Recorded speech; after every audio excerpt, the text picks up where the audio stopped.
Hello, everyone, and welcome. If you're new to my channel, my name is Adam, and my channel's name is Adam's Exploits. Today is January 31st, 2019. I normally do live streams on Wednesday afternoons, 3 p.m. Eastern Time, with interviews with other resellers. Again, this channel is basically about reselling, and I mix in a little bit about my life.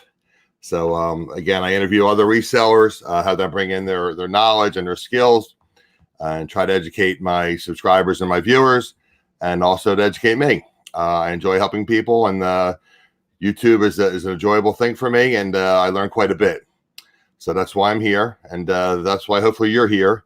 Last Tuesday, which was Christmas Eve, I did a reseller hangout, and it was supposed to be a working hangout, and I didn't get a lot of work done. So today, I'm planning on getting some work done. Anyone that was welcome to pop in the chat. It makes it easier from watching other reseller hangouts, working hangouts when there's two people in the chat. So if I'm working or something, I miss something, there's a question in the chat, or there's comments in the chat, the other resellers might happen to see it. I see Michelle is here. Thank you so much, Michelle. You're always here when I need you. I appreciate you. So Michelle will pick up any of your questions or comments if you need help, and she'll alert me to it. She has a little blue wrench next to her, so Michelle is my moderator. So she's very helpful, and I appreciate her being here. So I'm just going to let the chat fill in again a little bit, guys. So if this is the type of content you enjoy, talking about reselling and learning about reselling, and I try to keep this a drama-free zone and it's a friendly place. So, you're more than welcome to chat. Consider like a water cooler chat if you were working in an office. Talk to your friends in the chat. Again, my only thing is, keep it, friendly, and keep it, PG rated. that's my only recourse. And so that's what my plans are. So again, I will be starting very shortly with a few people in the chat. So I want to do some work here. I told you guys before, I have quite a few women's jeans. I did an inventory, and then there were some mistakes in inventory. So I'm going to go back and re-inventory. In fact, I was just doing the inventory shortly before we started, and I found a pair of jeans that I didn't have listed. They weren't very popular jeans, but again, they should be listed. So that's what I'm going to go through. I'm going to check off to see what I have listed, what I don't have listed. God forbid if there's anything missing, so I don't get strikes. If somebody orders something and it's out of stock, I don't get a strike. So I'll go from there. So again, guys, if any of you want to hop in the chat, and again, it's a working hangout. You can work, and I just prefer to have one or two people in the chat when I'm working. That way I can work, and if I happen to miss something, Michelle will pick it up. But if I'm working, obviously I won't see it when it's posted. So I will get started and say hello to a few more people. It looks like we just have several people here now. I know Glenda's here, Swamp Picker, and again, I mentioned Michelle. I appreciate her being here. Yeah, what a way to start off the new year inventory. Exactly, Michelle. Why I started doing it a couple of weeks ago, and I was finding things that were like mistakes, and then I guess my plan was to redo it again last Tuesday, and that never happened. So I was happy to see you guys here, and I was just chit chatting and not really working. I was talking more about my life and talking about reselling and just getting caught up with everybody, and how their holidays were and what was going on. So today I plan on getting some work done. So like I said, I already picked up one pair of jeans that wasn't listed for whatever reason. So I took a one of my local resellers bags, and I put unlisted, not listed. Wrote that in the Sharpie on there, so that's where the unlisted jeans are going to go. So I might as well get started, guys, because there's not a lot of people in the chat. So I'll start working. And again, if anyone you want to pop into the chat, I should say into the stream, join me. You're more than welcome. Hey, Noel, good to see you. Hopefully you're not doing any landscaping today on New Year's Eve. Hope you're feeling better. So again, guys, if any of you want to pop into the stream, and I'll send you the link, or I'll post the link in the chat, and you're more than welcome to join me. And again, I know a lot of other resellers do these things, these working hangouts, and they seem to work well. A little bit, I always typically talk about YouTube, but a little bit about YouTube. In order to get compensated on YouTube, through YouTube and Google, you need 4,000 watch hours in a year, and you need over 1,000 subscribers. Well, that was hard to get to the 1,000 subscribers, and I did achieve that. I'm about 1,300 subscribers now, but the 4,000 watch hours is really difficult. So again, guys, I said when I started this channel, I'm going to do it a show every Wednesday, come hell or high water. Oh, you're sick, Michelle? Oh, I'm so sorry. You could affect me.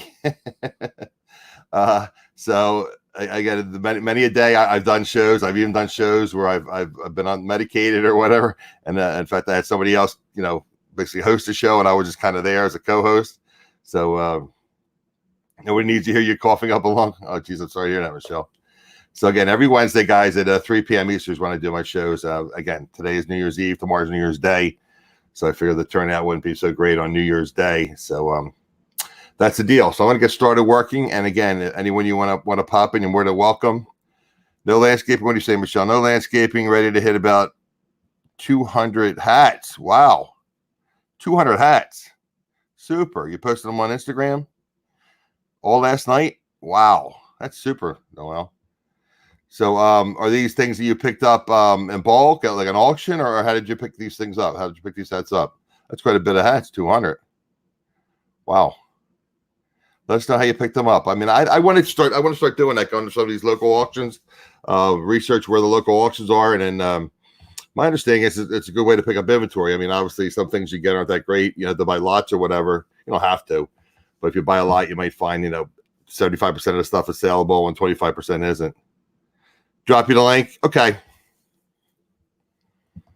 Well, no, you're not joining, Michelle, because you don't want to cough up along. But I won't drop the link. You got to be careful. I mean, I'm sure there's trolls that know how to do a workaround. But if we're only going to have 10, 15 people in the chat, I don't think we have to worry about that. Hopefully, we don't have to worry about that. Knock on wood.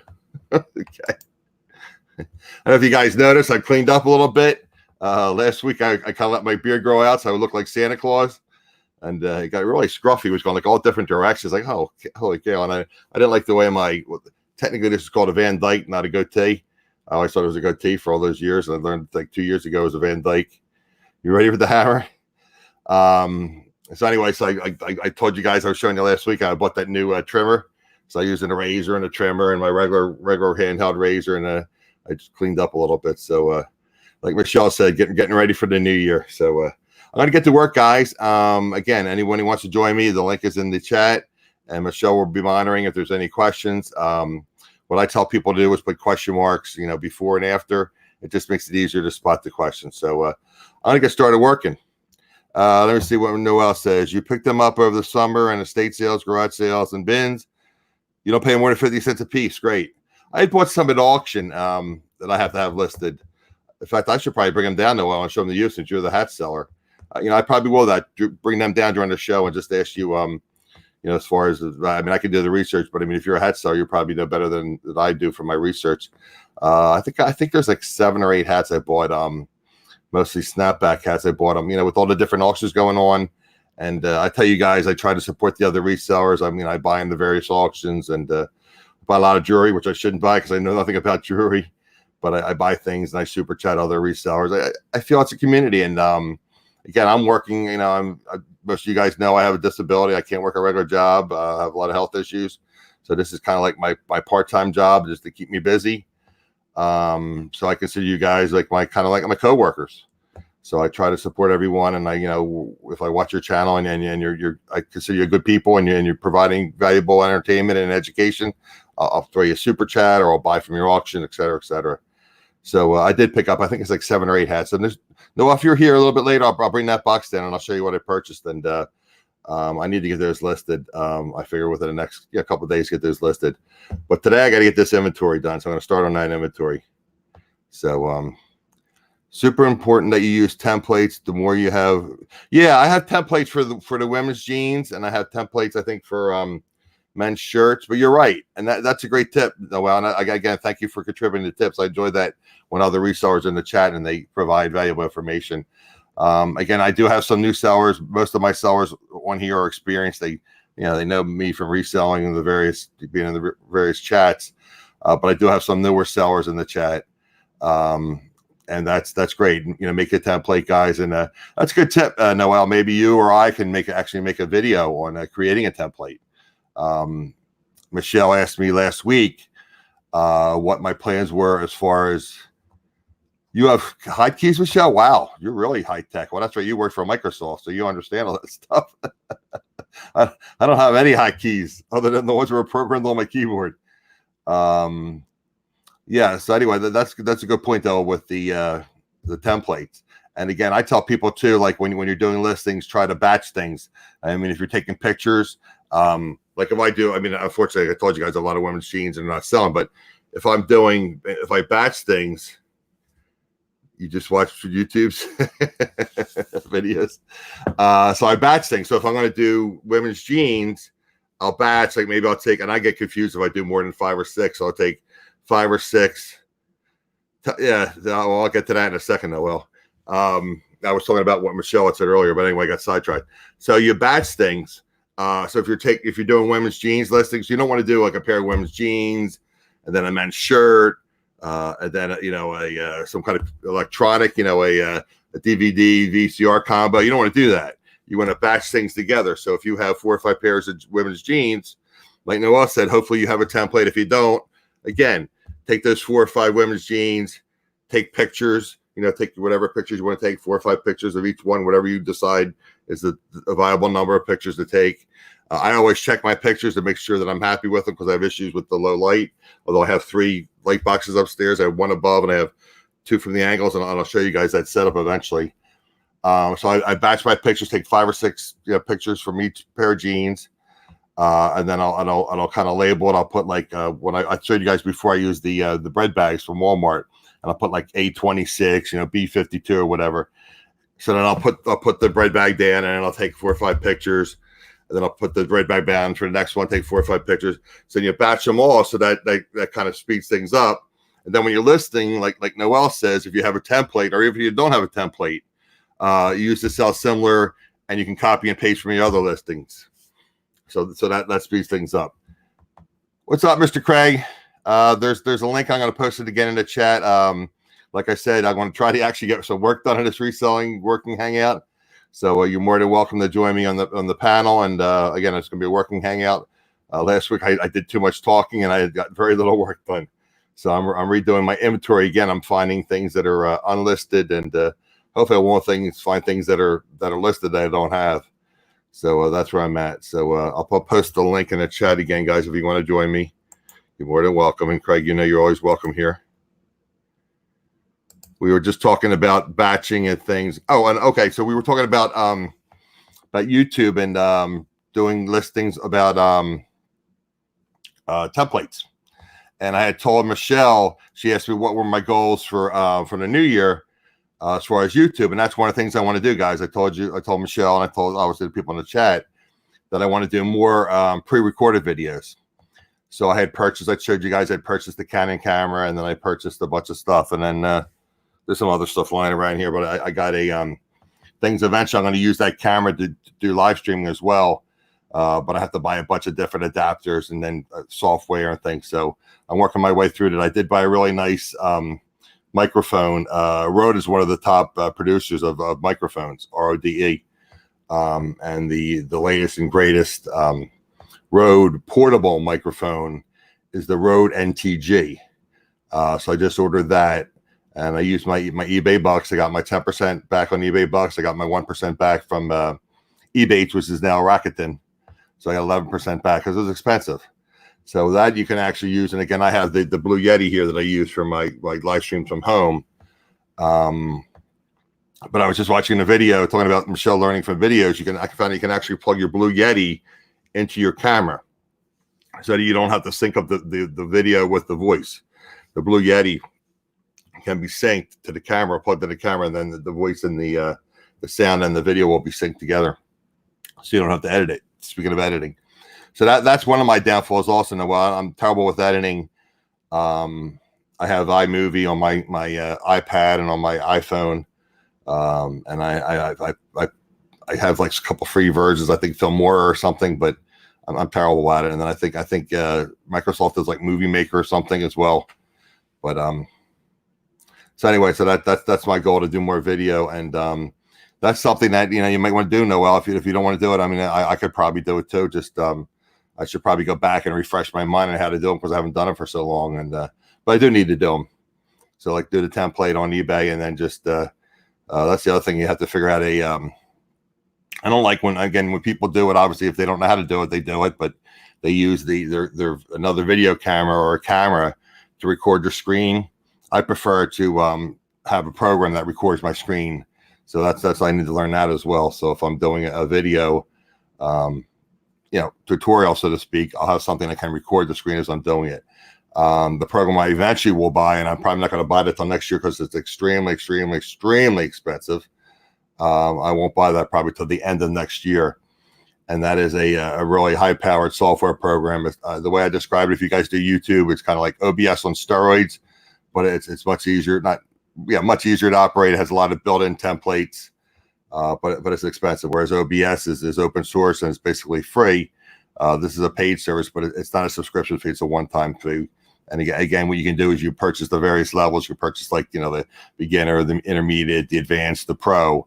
And they don't charge you like a fee. They charge you, if you pay $300 and then the next level is $700, you just pay the $400 to upgrade.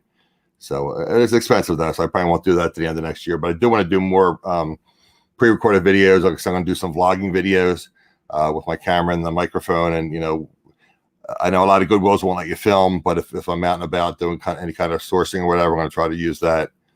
So I'm going to use that, and I'll do some recorded videos. And again, I want to do some recorded videos. Things like Noel said, the templates for eBay.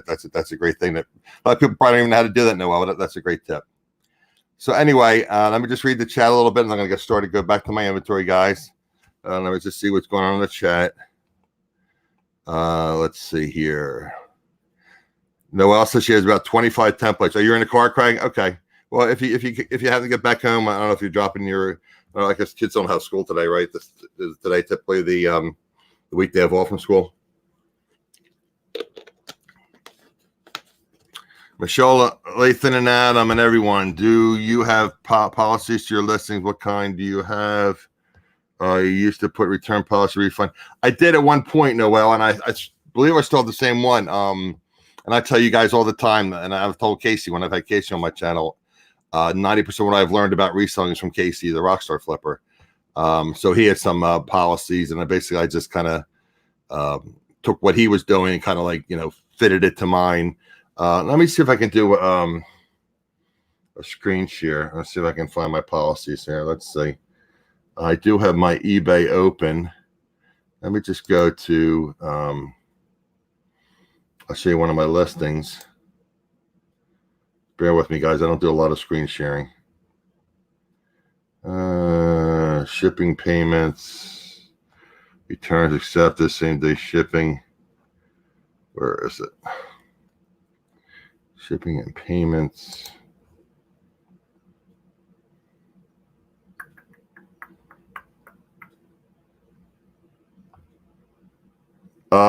Noel, I'll show you. I just have it under seller's payment instructions. So let me show you guys. Let me just go and do a screen share here.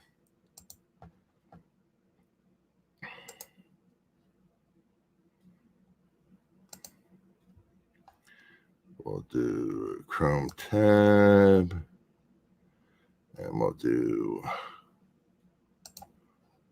okay. So again, guys, I don't have this. Let me go back to the chat. Let's see here, StreamYard. Oh, there it is.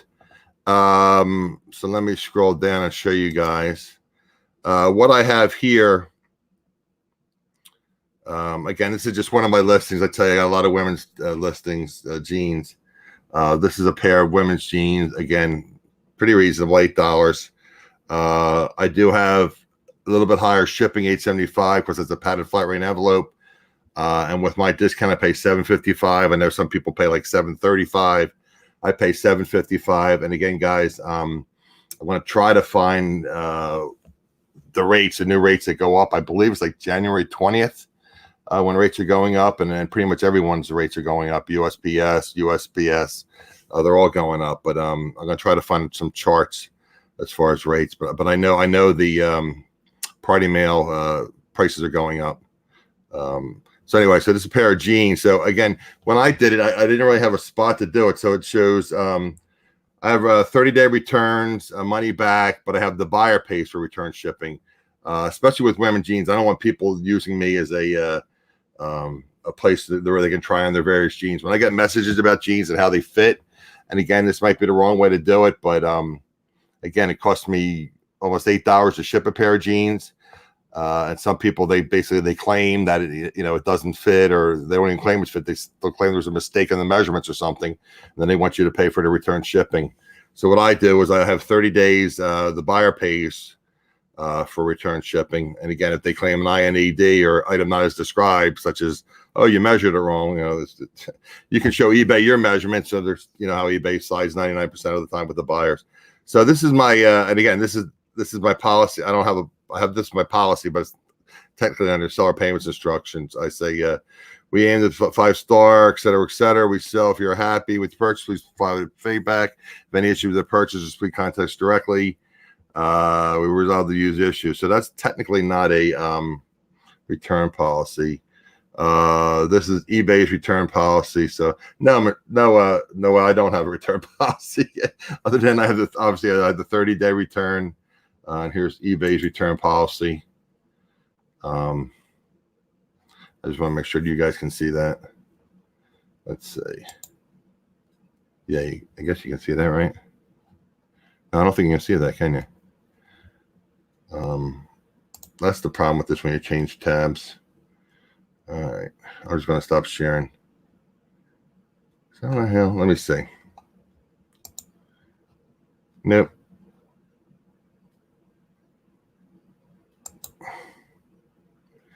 Let me just stop sharing, guys, because obviously I did that incorrectly. There's a way you can do it, and you can share all the various screens. Let me just make sure I'm doing this. Okay, I'm back to that. Yeah, there's a way you can show the various screens, and I'm not very good at it, obviously. I don't know how. I always have to close it and go back. I know there's a way you can show pop open the various screens, but I'm so used to using Google Hangouts, and it's just you pop in, pop this, pop this. It's easy. This is I don't see the option to show that particular tab, so I always have to go back. Hey, Dolly, how are you? Thanks for joining us. You do not do free shipping? Do we do free returns? No, nada. Let me think. I do very little free shipping. Occasionally I will. Hey, what's up, Blended Whiskey? Good to see you, buddy. Happy New Year to you too. I don't do a lot of free shipping. Occasionally I will do free shipping if it's first class. And it's something I feel it's like clothing. Because like I said, with clothing, I feel you have a lot more returns, and people claim INADs just so they get free shipping, free returns, basically. And as we know, with eBay, basically, there's no such thing as having no returns, because the eBay basically, stands by the buyer 99% of the time. So you can have that as your policy, but we all know that eBay is going to side with the buyer almost every time. I mean, you can fight it, obviously. And one of the things I learned was to if you're not satisfied with the answer you get from one customer service rep, contact another. I tell you guys, I share some of my my medical issues. I've been having issues, and I wasn't happy with one of the answers when I called a pharmaceutical company. So I called back and I got another rep, and they were helpful. So I guess with anything, it depends on who you talk to. You've only had 2 returns for a whole year? Holy crap, that's tremendous. Well, you must be doing something right, Noel. You must have some really detailed pictures, and very careful with what you do. But that's tremendous, especially because my understanding is, and I know with especially women's clothes, there's a lot of returns. And my understanding is with electronics, there's a lot of returns. So again, that's kind of what I want to get into now. I want to try to get into more hard goods. So I don't know how many returns I'm going to be eating. And again, with hard goods, if you're shipping out, like a combo VCR DVD player, that's kind of heavy. So it might cost you $15 to ship it or whatever. So I know a lot of people are using Pirate Ship for their heavier things, and eventually I want to have somebody on from Pirate Ship, or somebody on that's really good with Pirate Ship to talk about Pirate Ship. You've only had 2 returns too, Dolly? That's tremendous. Very descriptive and honest, yeah. But again, like I said, if you're selling clothing, and not everybody's as honest as us. So a lot of times, if people bought something and they paid, like I charge shipping on my women's jeans, it's $8.75. Well, it cost me $7.55. Of course, and then I have probably another quarter invested in supplies, tape and whatnot.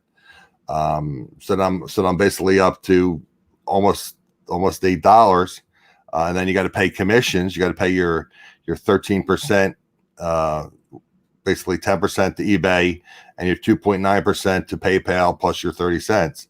So that's roughly 13%. So I just rounded up to 15%. So I figure on $8, that's basically another $1.20. So for all intents and purposes, $1.20, I say like another 30 cents for supplies is $1.50, and just round the shipping to $7.50. I'm about $9 for my cost to ship with a padded flat rate envelope. A little bit less, but for all intents and purposes, it's $9 to ship a pair of jeans. So if you ship a pair of jeans at $9 and they say, "Oh, it doesn't fit," you wrote the sizes down wrong, that's another $9. So again, I 99.9% of the time, I just say I fight it if I can. And if I don't win, I just, and if it's on me, I mean, I'll just say, look, I refund it. I say, keep the pair of jeans, don't send them back, give them to a friend, donate them, whatever, because I'm not paying another $8.50 to ship them back to me. So that's how I do it. Unusual, you only had 3 returns, but you don't have a large volume sales, but still three is good. I know last year when I was doing more listing, I think I had like 2. But again, I don't do a huge volume, and I did even less volume this past year with my health issues. So knock on wood, I didn't have any returns. But again, my volume was probably a third of what it was the year prior. And again, I tell you guys all the time, list or perish with eBay. And again, you want to try to have good items, obviously. But if you're not listing, the eBay algorithm, Cassini, just basically buries your listings. And again, if you have collectibles or things that are very sourced or needed, it's different. But if you're selling a commodity like women's clothes, like used women's jeans or used men's clothing or whatever, that's commodity. There's thousands and thousands and thousands of listings. So again, if you're not doing a lot of volume and you're not consistently listing, it's going to hurt you in the eBay algorithm, and it's not going to show your listings as high in the search ranking. So that's basically what hurts you. When I have activity on my account, relatively speaking, my sales go up. If I accept an offer, or if I have a sale, or I'm tweaking my listings, that helps with the algorithm, and it helps my sales. If I'm not doing much of anything, then I don't have sales. So you're selling 150 a day now? That's great, Noel. Hey, Anamora. And Anamora, I like to say Anamora. You out of here, Glenn? Got to go back to work? All right, buddy. If you want to join us later, I'll be on probably till about 1 o'clock. Well, I guess that's noontime, your time. Yeah. So, and again, obviously take pictures, disclose defects when you're listings to try to discourage returns. And again, well, like I said, I mean, you can put no returns, but with eBay, there basically is returns. So you can try to do your best you can to avoid them. And again, like Noel said, have very detailed pictures, have detailed descriptions, disclose any flaws, et cetera, et cetera. So I'm going to have a sip of water, guys, and try to get back to my inventory. And I'll be popping up every minute or so to check the chat. And Michelle, I'm assuming, is going to be checking the chat. So if any questions, just put question marks around your questions. So let me get back to work. Again, guys, I appreciate being here. If you're just working and just listening to the show and not watching it, I appreciate it. Like I said, I need the watch hours to get monetized by YouTube. So if you're just listening, that's great too. I mean, a lot of times what I do is I keep my laptop typically upstairs next to on my nightstand next to my bed, and I'll be watching videos when I'm getting ready to go to bed, and I'll just play somebody's a friend of mine's video or whatever. Sometimes I'll even use the playlist, and I'll just start clicking it, and I'll start listening to it, and 9 times out of 10 I fall asleep. So I might watch 1 or 2, and I'll watch 1, and I'll let it play through, I'll listen to it, and I'll push another one, and eventually I fall asleep. Hey Myra, thanks for joining us. So that's what I do. I mean, a lot of times I'm not watching it, but I am listening. So the creator's getting the view time. You're late, no problem. You had a premiere? Whoa! I'm not again. For what it's worth, I'm not a fan of premieres. I know a lot of people like premieres. I don't know. When they first came out, I always thought, oh, somebody's live, and I used to pop one, and they're not live. I mean, they're in the chat. But I don't know. That's my personal preference. But some people, a lot of people do them all the time. I know Grinds Finds, he does 90% of his videos are premieres. So he's doing very well with his channel. So I guess it works. So I'll have to watch your video later, Alexis. I didn't get a chance to. Obviously, I was doing this. Hey, Fiction and Picking, thanks for joining. When does the show start? Well, like I said, it's a working hangout. I'm just talking about reselling. Hey, the treasure hustlers are here. The dumpster diver queens. So like I said, I'm just going to be talking about reselling. I'm going to be doing my inventory. And again, you guys are welcome to pop into the stream. Hey, Toma Tatters, how are you, buddy? So you're welcome to pop in the stream if you want to join me. Oh, there's Noelle. Let me add her to the stream here. Can you hear me? I can hear you. And I can hear you. So, good to see you. Hey, how are you doing? Good. I didn't get to visit with you very much at Open. You're a pretty popular guy there. Not really. Yeah. Ha ha ha. Everybody loves you, Adam. I try. Well, I'm sorry. Go ahead. I've never heard anybody say anything negative about you. Everybody loves you.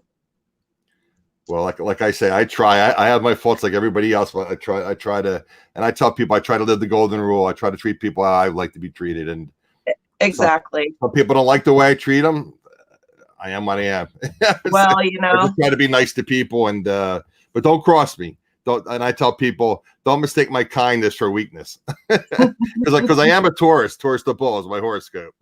Life's a ride, and then you die. So you can either be, you know, my son, my oldest son moved to LA the first of the end of August, and so that kind of killed me. So this was my last year doing landscaping. Yay. Okay, good for you. Yeah. I love it. Don't get me wrong. I mean, I do. I love it. It's in my heart, and it always will be.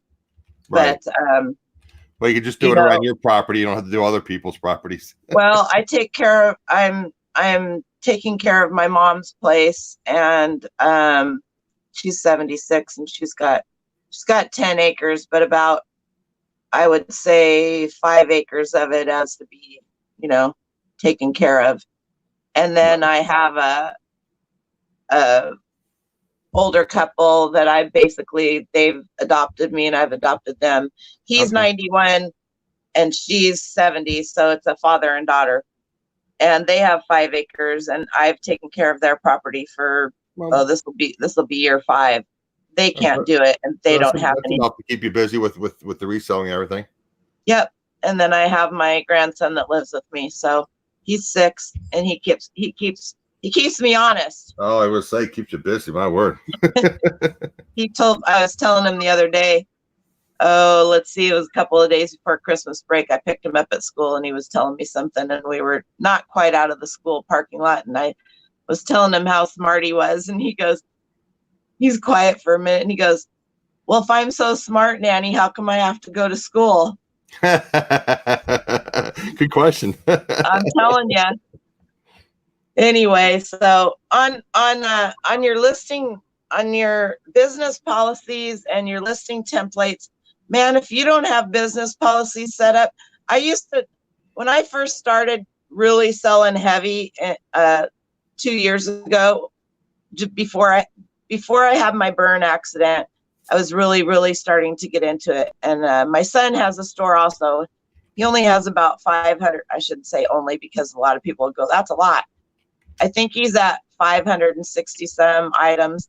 When he moved, I made him take everything that he could fit in his car that was small. Like, he does a lot of magic cards and that kind of stuff. I don't know if you saw my show with Casey, one of my shows. That's how he started. Yep. Magic the Gathering cards. Yeah. And both of my kids have played Magic since, well, he's 34 and my youngest is 28. They've played Magic since they were little on the bus. I'd heard of it. I had no idea what it was. And when I first interviewed Casey, and how'd you get started in reselling? Oh, I used to sell Magic the Gathering cards. And oh, really? Okay.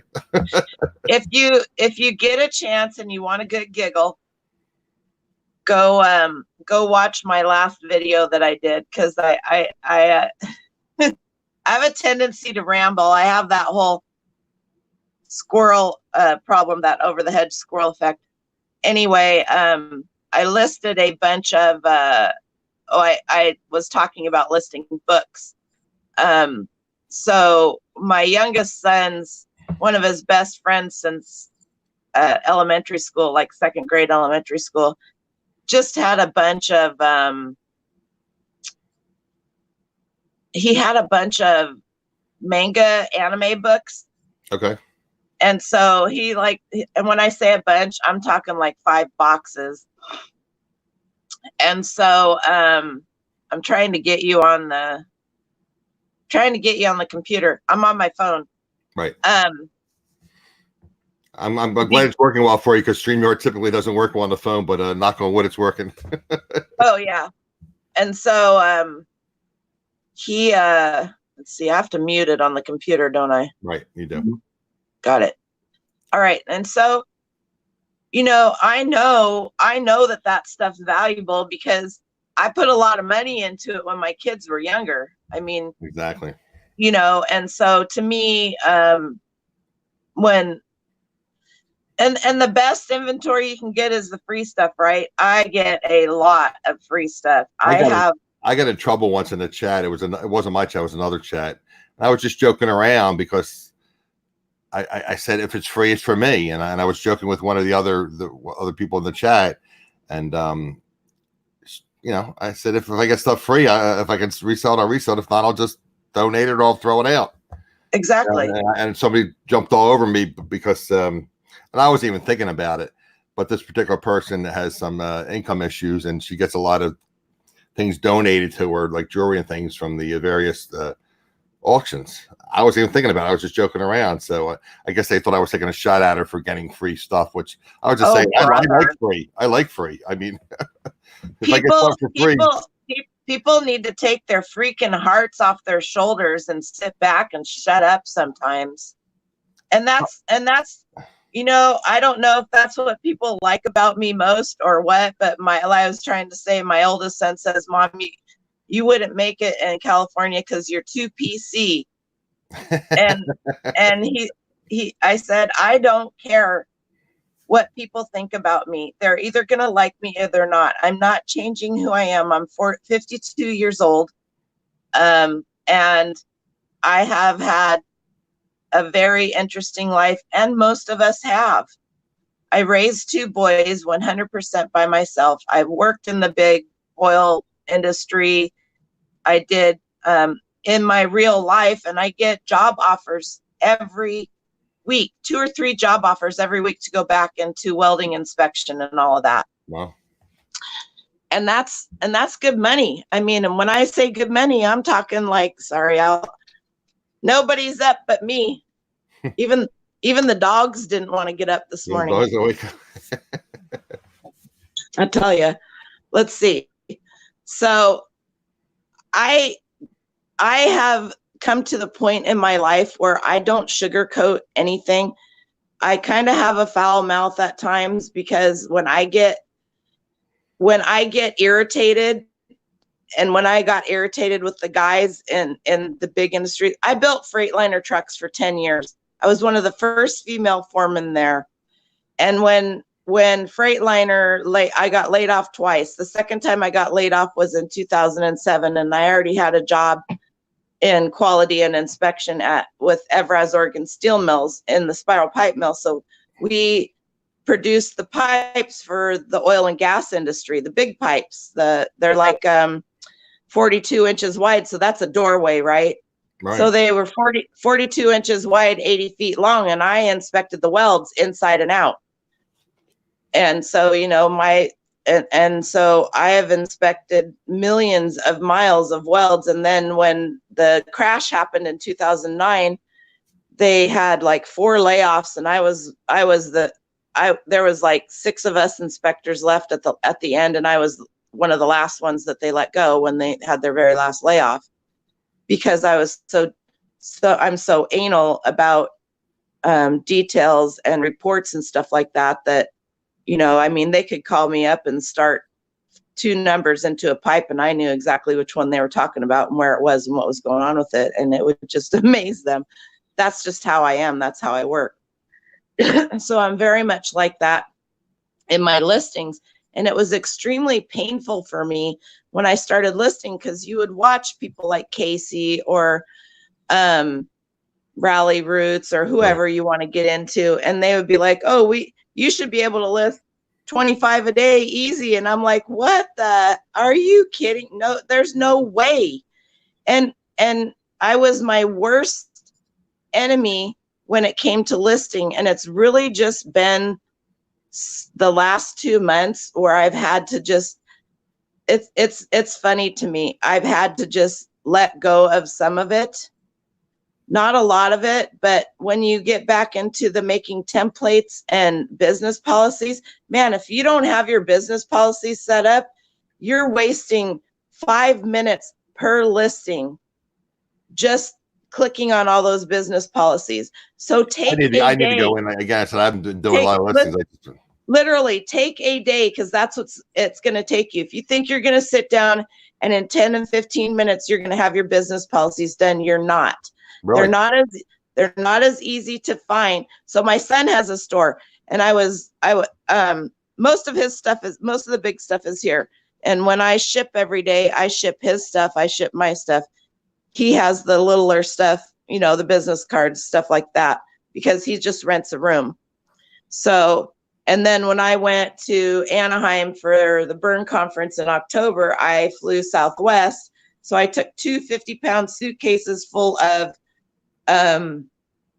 video games that I've been collecting for almost 9 months. Literally, they actually opened, TSA actually opened one up and looked at it. I guess. What is this? So dozens of video games. Little stuff like that, and I pick them up for like 10, 15 cents. I pick them up at the bins, whatever, and some of them may only be worth $1 or $2 by themselves, but that's where you got to look at it. Is it worth it to buy it? Yes, because you bundle those suckers together. Cassette tapes, 8-track tapes, DVDs, CDs, definitely look them up, because if they're not worth your time, then they're not worth your time. But a mistake I see a lot of people do is they don't open the cases and look at them. Don't just open the case and look to see if the game's there. Pop the game out and look at the back of it. Because if you don't have a resurfacer, then that's you're kind of screwed. You can take games to GameStop and stuff like that, but they charge a lot. Oh, what do they charge? I've asked Casey before I forget. What do you know what they charge? They charge like $3 or $4. But here's a quick tip: all libraries have resurfacers, and they don't charge very much. Yeah, because they loan out. All libraries. I mean, even like the local libraries, or like the bigger ones. Your public library, almost all of them have a resurfacer. Wow. I had no idea. They will resurface your stuff for you if you take it in there. And they'll charge you like maybe 50. It just depends on the library, but 50 cents or $1 they'll charge you. Huh? Like 50 cents or $1 they might charge. Yeah, something like that. So if you have 10 or 15, maybe you have some DVDs that are worth some good money, or some audio CDs or something like that. Mm-hmm. Maybe you bought a Dave Ramsey kit, which you could sell for 40 or 50 bucks, but the CDs are tortured. Something like that might be worth going in and spending $2 or $3 and having the CDs resurfaced. Oh, sure. So that's a good tip thank you. Yeah, it's great to pass along. And I don't remember where I was in my squirrel world that I came across. Like me. I was telling people I was ADD before they knew what ADD was. In 4th grade, I was every single day I'd have to stay after school to finish my work. I don't know why I never got my work done. Everybody else got their work done. I never got my work done. My oldest boy has ADD, and we spent hours at it's Oregon Health Sciences University. Has a place for kids. It's called the Child Resource Development Center, and they were really doing a lot of. Do you see that light behind me? Yes. That's my light. That's my light for my, this is my listing table. Okay. That's my light. It's a That's chicken any light you lamp. use for listing? That's it. Wow. You must have a That's really good camera. The light. phone that I have You use a phone? I have an Android S. What it's not the latest. Samsung. It's not the tablet. It's not a tablet. It's, why can't I even talk? The But Samsung Galaxy. It's the Galaxy Note. I have the Note 9. Okay. You That's know, and amazing. then Pictures like that in low light. Wow. depending my on iPhone 7 Plus takes terrible pictures, and I have 3 light boxes. you know what? Here's here's how I feel about the light kits. I probably need one. I have this big window right here, and then you this have natural light. Okay. I fight with these lights in my pictures. Right. But here's how that'll give you like a yellow tint to it. No, what sometimes I'll get like a pinkish hue if I don't hold my phone correctly. But I built this. Let's see how let's see. I built this table, and I have all of my like cleaning supplies and stuff down there. But it's right at my height, so I can rest my arms on it, and I can get my phone pretty steady. Okay. And this is how I list hats. I have this Lazy Susan. Don't go buy a Lazy Susan. Find one at the Goodwill or Find one at the Vans or at the Goodwill. Yeah. If you're gonna buy one, just go to Wally World. They have them for cheap there. But okay. I have like 4 or 5 of them. I think Wade made it really, really popular quite some time ago when he got one. He has an electronic one that was just spinning around, right? He has an electronic one, yeah. And hey, why not? If you're doing the volume of clothing that Wade and I don't, and some of them do, I'll tell you what, those little things. But I bought these glass heads are awesome. Yeah, they're pretty reasonable. We get them on eBay, right? They're not cheap. They're like about $50. I found that one at the good. Wow. I found that one at the Goodwill for $19, and people were looking at it. They're like, that's gross. What are you gonna do with that? And I go, I sell on eBay. I'm gonna use it to take pictures of my hats. And they're like, oh, my mom has 5 of them. She does knitting and sewing. Hers are in her walk-in closet. I want an amber one in the worst way, and she has one, and she doesn't know it, but she's going to donate it to me one of these days. But the whole point is that, number one, I've pretty much branded myself as Farm Girl Scavenger. I mean, and that's me. I was raised on a dairy farm. I've lived in the same house other than 10 years of my life with my kids when I didn't live here. I've lived in this house since I was 1. So, and I've seen a lot of changes in this area. As a matter of fact, we're selling our property. It's in the process of right now, and and I'll be buying a new place and moving this summer, and that's going to be, well, within the next 6 months, I'll be out of here. Okay. So, that's going to be interesting, moving and packing and yeah. Well, I'm telling you right now, Adam, I'm going to hire somebody to do it because that's just not going to happen. That's the issue I'm having. I don't know how much you watch my show, but I've been with my health issues. I really need to declutter, and I'm going to probably get a dumpster and then throw stuff out and pack stuff up because I can't physically do it. I mean, I can do a little bit, but I can't do, Well, do you have any reselling friends that are in your area close to you? Not really. Everyone's at least an hour and a half or more.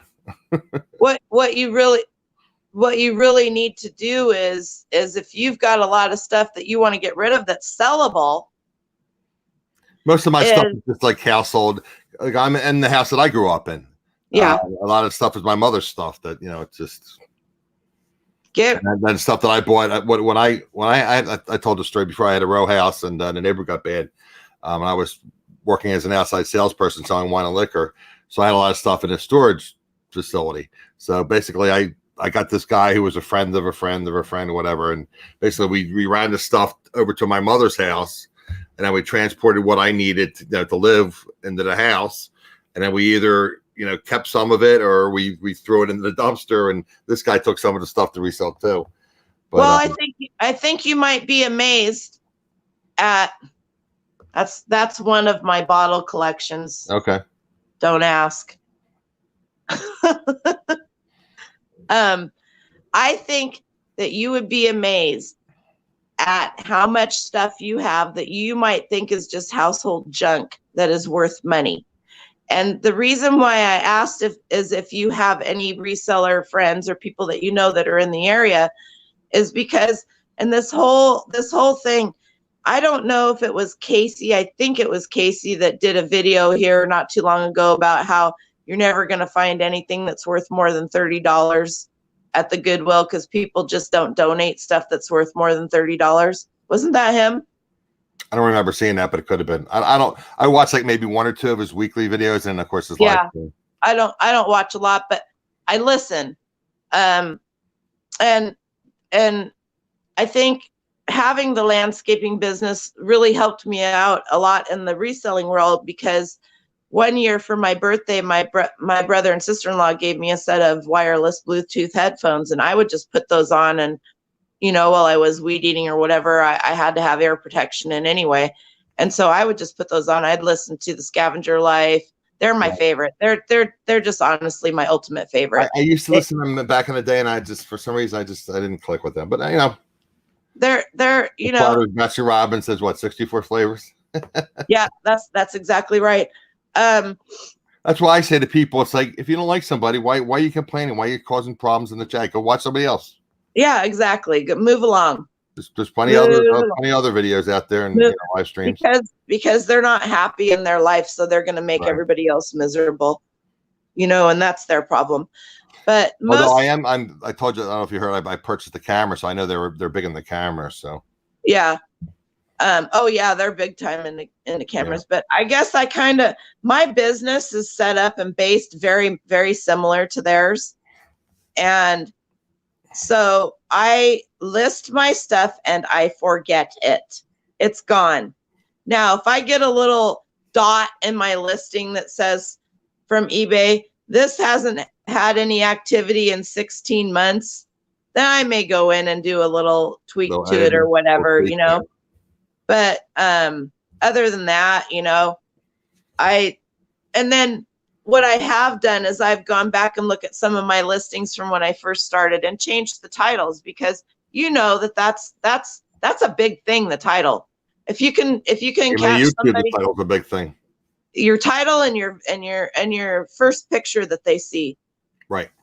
So I'm not a big fan of let's say I had a board game. Mm-hmm. Oh, well, here, let's see if I can do this. When you see most people's pictures of a board game, all you see is that close-up picture of the board game. Now, if it's brand new, that's okay, because you're not going to open it.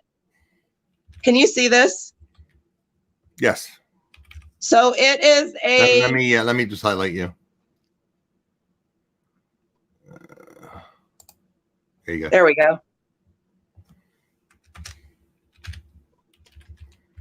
It's a. I'm having a problem here. Let me set it down.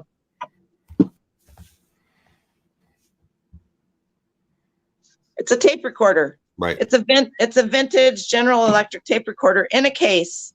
When I opened the case up, the original headphone, the original cord, and the microphone are all in there.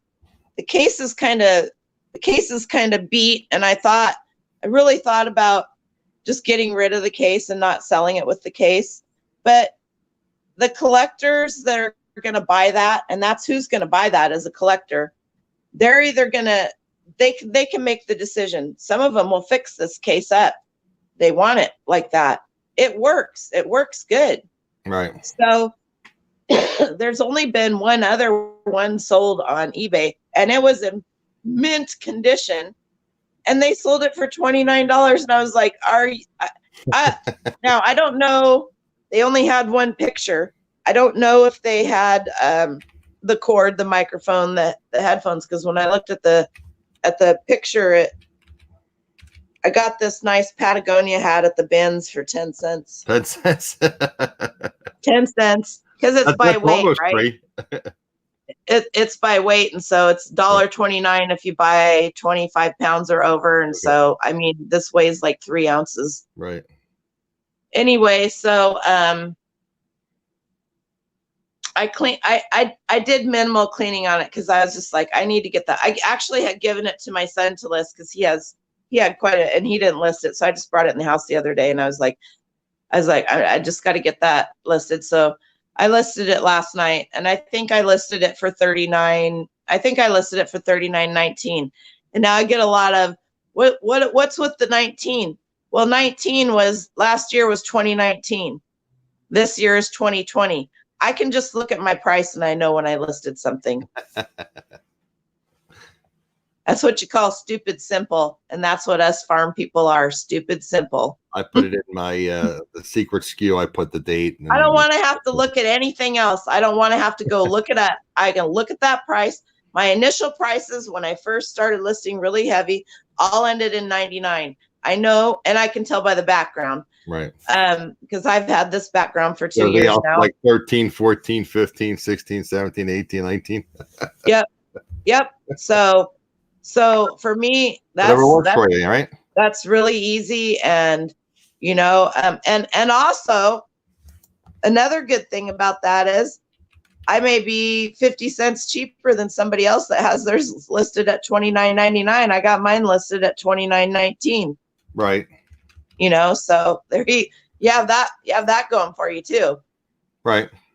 Anyway, and so, you know, you take all of these. So my being able to listen to a lot of people, and some people have a really hard time with that. They want to watch, they want to see what they're talking about, what they got in their hands, what they're talking about. And that's great. Listen, if have it close by. If you hear something interesting, just look up or watch the replay. If there's the part. Well, I would have my phone tucked into the waistband of my pants, and then because I would be weed eating or mowing or something like that. Like you said, yeah. So I would just listen, and I would have it on replay. And if there was somebody that was needing hours, like you need hours or I need hours, right? I'm not really pressing it really hard right now because I'm anal. If I can't do something right and do it perfect, then I don't want to do it. And that kills me in a lot of areas. Well, with YouTube, I mean, you watch YouTube, especially when people first start YouTube. I mean, everybody was bad. Everyone was bad. Go watch some of my video. Go watch some of my videos. You'll just go. and with me, it depends on who I have as my guest, how I'm feeling for that day. A lot of times I'll be like, it's like, holy cow, I don't want, you know, you speak English much? Like you can't edit out the uhs and ahs and e's, you know, you can't edit it out. So I told you I was listing hats today. Yes. Let's see. This one is freaking cool. It doesn't look like much, does it? Just a flowery hat with USA on it. It's got some zippers on the side. You see that? Okay, so what's this? Adidas, right? Adidas, and it's vintage. It's vintage. Made in the USA. Okay. Yeah, and so everything in this tub right here are fitted hats. When I say fitted, they're not adjustable, so they're fitted. Right. So I have this whole tub of just fitted hats. This tub right here. How do you like this one? Sure, there'll be collectors that'll buy that.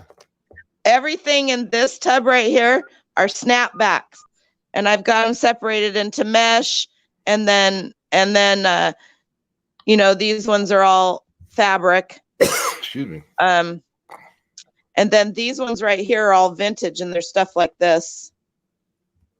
Let me interrupt you for 1 second. Do you sell GI Joes at all? There's a question about GI Joes. If I have GI Joes, I'd sell them. I mean, my kids played with them. They're very collectible. Anybody that wants to know about toys, can you see that question I posted, or you can't see it? I can't see it. I'm not have a large lot of GI Joe figures. What's the best way to get the most money out of them? The best way to get the most money out of any toy or anything that you have a large lot of is go through them and just type into the search engine. You can either type vintage GI Joes or GI Joes and see what you can find that's worth money individually. And then the ones that aren't worth money individually, go type in a lot of GI Joes, lot of vintage GI Joes, lot of vintage Fisher Price, lot of anime manga books, whatever, and see what people are selling them for. Don't look them up individually and go, oh, well, this one's worth $5 and it is, and this one's worth $3, so I'm going to add 5 and 3, and this lot's going to be worth, I'm going to sell it for 8. No. And on books, a little side note, any of these books that people source from libraries and stuff like that, they'll have stickers, they'll have markings all over them. They sell really? Well. Okay. Oh yeah, I just sold 22 yesterday, 21 books, and 90% of them were library books. They were stamped on the pages. When the book is closed, they take their stamp and they put like Multnomah County Library was what was on these. So what I did was, and I knew that some of those books were worth 10 or $15. Well, I don't have time to list all of them separately. Right. And I knew that if I put a couple that were worth a lot, and the pictures in the front. And no, if you put a couple of books that are worth $5 or $10 in a lot of 20 or 30 books, right, somebody's going to want that lot. They're going to want the other books, but they're going to want that lot because they're looking for that book. Right. And your chances of selling that lot just skyrocketed because you basically put something in there that a lot of people want. Right. And for me, I don't do that necessarily because if I have a book that's worth $15 by itself, I'm going to sell it by itself. Right. But if you have a bunch of books that are worth $4, $5, $6 each, a lot of people will sell those by themselves too. But let's think about that. Then you got to have your shipping supplies and your time and your listing and all of that for each one of those $5 books. Or you can lot them together and say, okay, I have 22 books in this lot and I'm going to ask $3 a book, which is good and now I'm specifically referring to anime, Japanese, American anime and manga books right here and what I'm talking about, but it works for everything else. You just have to figure out what, if you wanted to do vintage Harlequin romance books, Nancy Drew, Hardy Boys, those are worth bank. Really? Okay. And, and don't think that you got to buy a whole bunch of them at one time. If you're at the Goodwill or the bins or a garage sale and you see 4 or 5 of them and they're 10 cents, 15 cents, 20 cents, pick them up. Get a box. So what do you got to lose for 10 cents a book, right? Yeah, a book. You buy 20 books for $2. Yeah, you can. Yeah. I kid you not. And so I particularly have the room because I'm in a 3-bedroom house right now, and it's just my grandson and I. Right. So. But you said you ran out of room to your son though. You already have 2 bedrooms. My garage is full. Your garage is full. Got a barn. I got my dad's old office out in the barn. Oh, okay. It's full from that estate sale that I bought out last May. Okay. I bought a whole estate sale out for $126. Did you do like the deal where you give them a business card after the end of the estate sale and say if you guys want to just sell everything? And well, no, because the estate sale company that is my favorite around here, at 2:00 on Sunday they shut the estate sale down and they auction everything off. I mean, they literally go room to room, inside, outside, barn, whatever. The first thing he does when he goes in a room, is there anything specific in this room that you want? And then he'll say, well, what do you want to pay me? What do you want to start it out at? And so Well, what I really wanted was there was a queen size bed in one of the rooms, and it was brand new. Still the plastic on the mattress and the box spring. The tag was still on the. It was like a mini Pearl house. You know what I mean? Right. And I wanted that bed because my son we needed a new bed, and Right. where better place to buy furniture really. I ended up getting the whole room because I had nobody else wanted anything else in the room, and I was just like I couldn't believe it. The whole room. I ended up getting the whole room for $20. There were three dressers, Wow. 3 vintage dressers, and vintage gloves, like ladies' gloves, like from the 20s and the 30s and the 40s. I mean, I just can't even tell you. So it ended up that the people that bought other rooms, they really only wanted 1 or 2 things, or maybe 5 or 6 things. And he's like, I'm not going to go through here piece by piece. That's what the estate sale was. If there's one big thing in here or one small thing, 1, not 5, then let me know and I'll auction it to you. And so a lot of these people bought these rooms and they only wanted 1 or 2 things. And they were like, well, you can have it if you want to take care of it. Well, it ended up that I knew that I kind of sort of knew the guy whose parents had passed away. Right.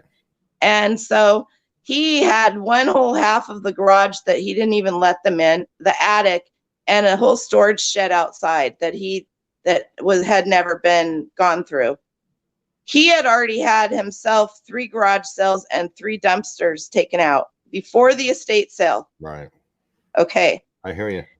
So I made a deal with him that I would help him clean the place up and get the landscaping ship shape if he gave me the attic, the garage, and the shed. Okay.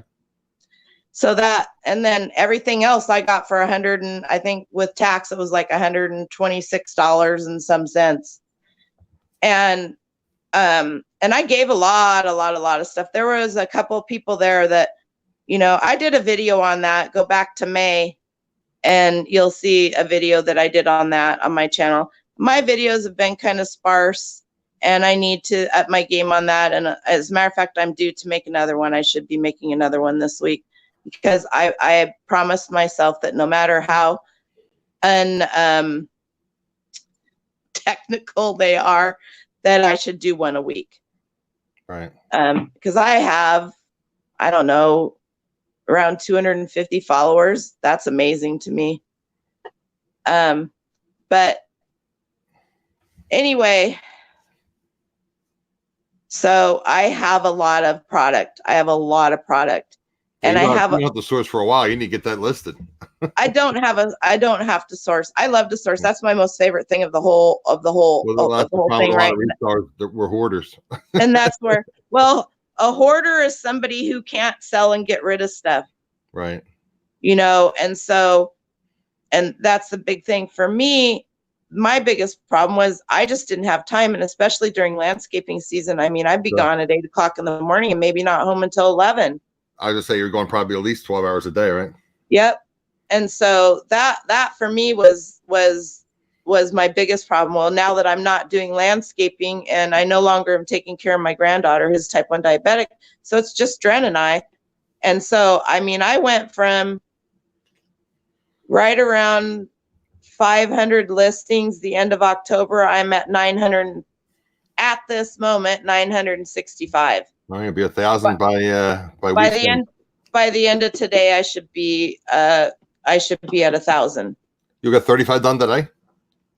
I will have at least 50 done by today because I have templates set up. So you can do 50 listings with your templates. Wow. These hats right here, right? Super simple. Well, hats are simple. I have 3 price levels: 11, 19, 15. 4 price levels: 11, 19, 15, 19, 19, 19, and 29, 19. Those are my price levels. And then if I have something that I know is like super duper duper, then of course that one thing will be. But I have those price levels set in. I'm not going to sit down and pull up 25 listings and comp every hat. I'm just not going to do it. Right. So this is where those of us that are super anal and we don't want to do anything wrong and we don't want to. And I turned best offer off 2 months ago.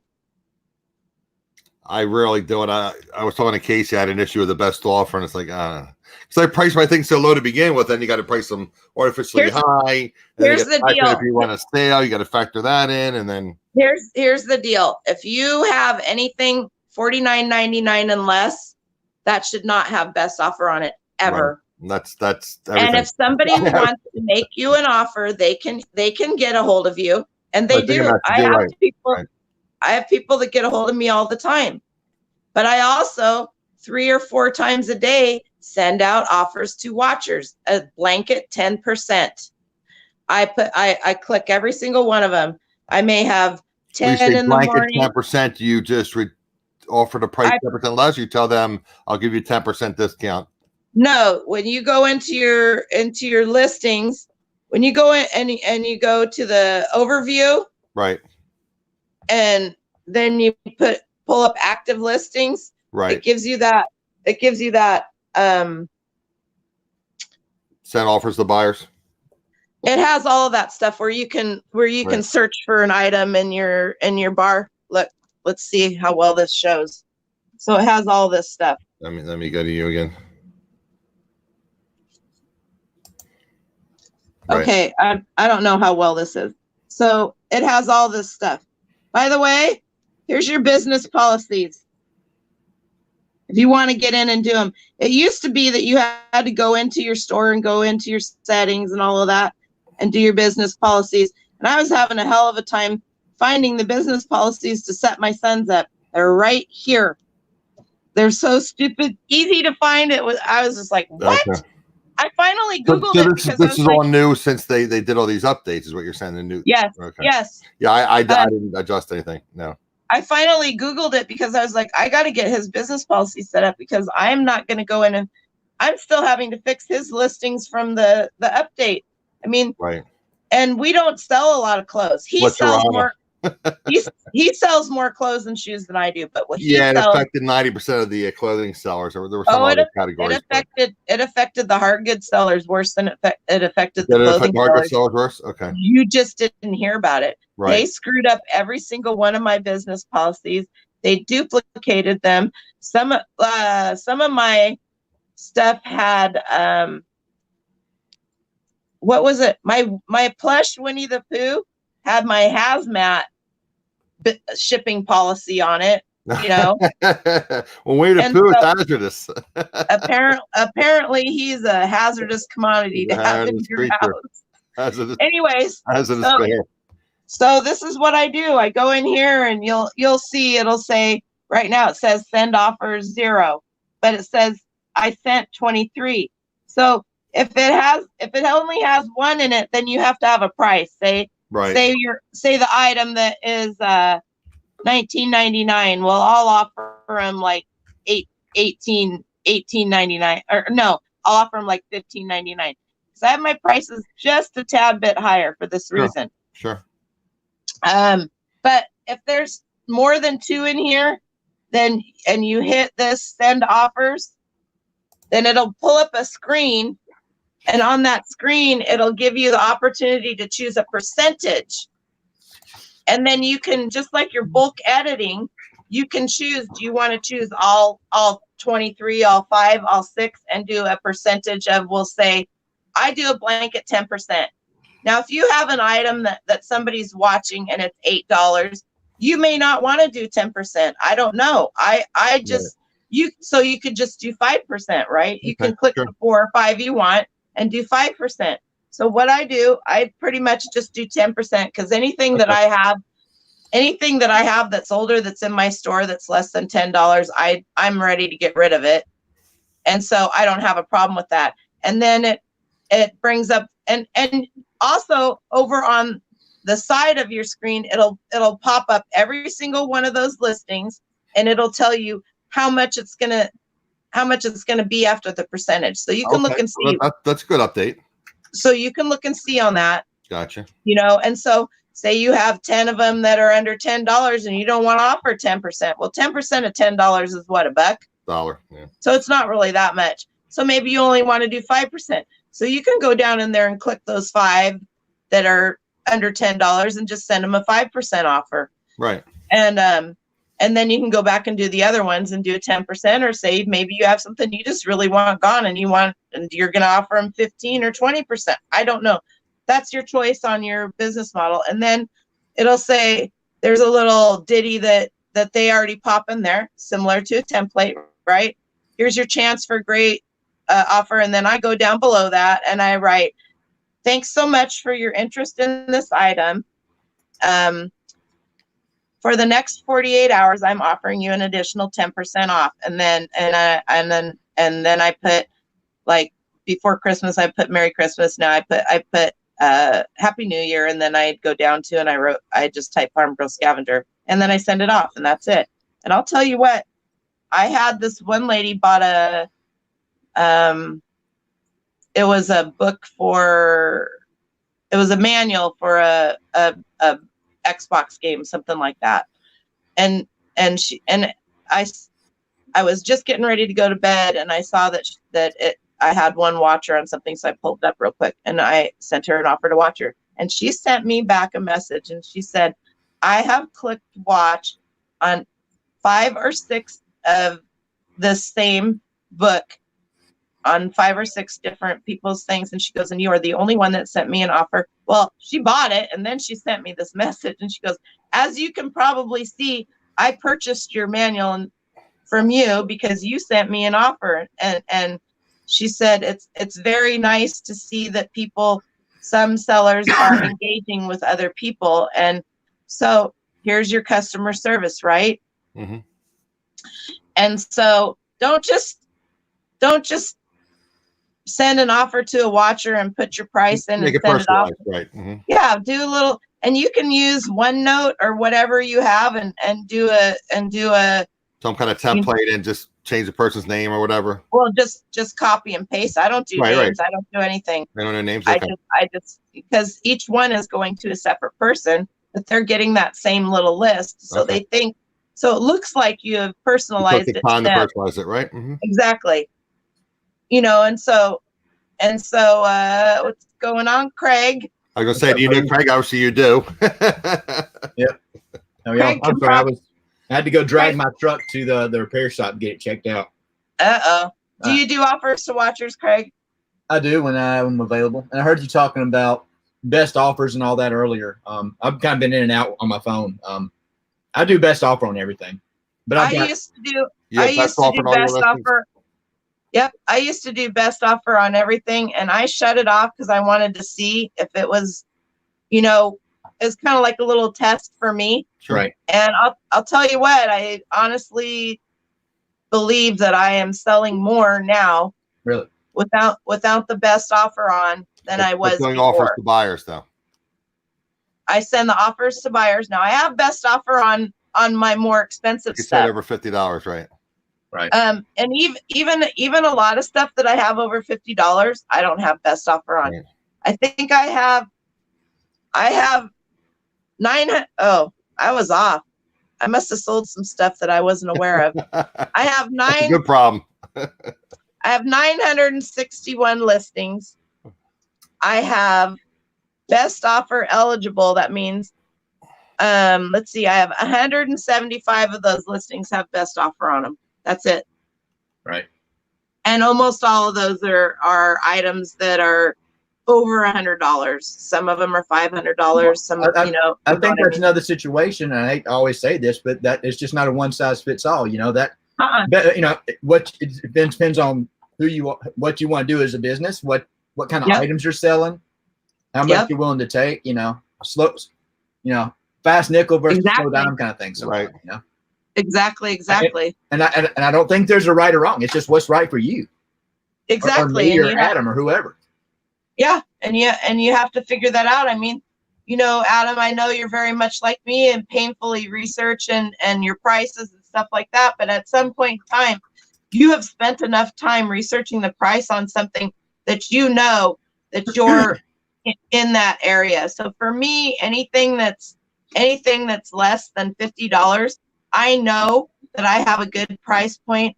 I know where I'm sitting with everybody else that has a similar item listed. And so I'm okay with just leaving that there like that. Right. At that price with no best offer on it.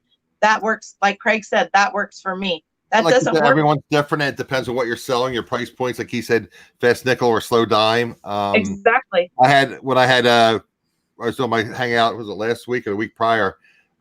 Casey popped on, and I was telling him how I had problems trying to find out where you leave the personalized message for offers. I was doing it from my phone. Long story short, I was going to get an injection of nerve block that didn't work. Yeah. But, there's a spot on your phone. It's hard. It's a little more difficult to find. It says that's what he said. So anyway, so Todd, the flipping hustler, was in the chat or in the panel, and he said it's been a game saver, a game changer, I should say, for him. Offers to buy. Yeah. He said it's blown his sales up incredibly. He and then when offers to buyers, when you pull up your list of shipping, it'll tell you right there in your list. This offer, this was sold through promoted. This was sold through best offer. Blah blah blah. It's funny. I sent 8 offers out last night before I went to bed. Right. So here's a little bolo for you guys. These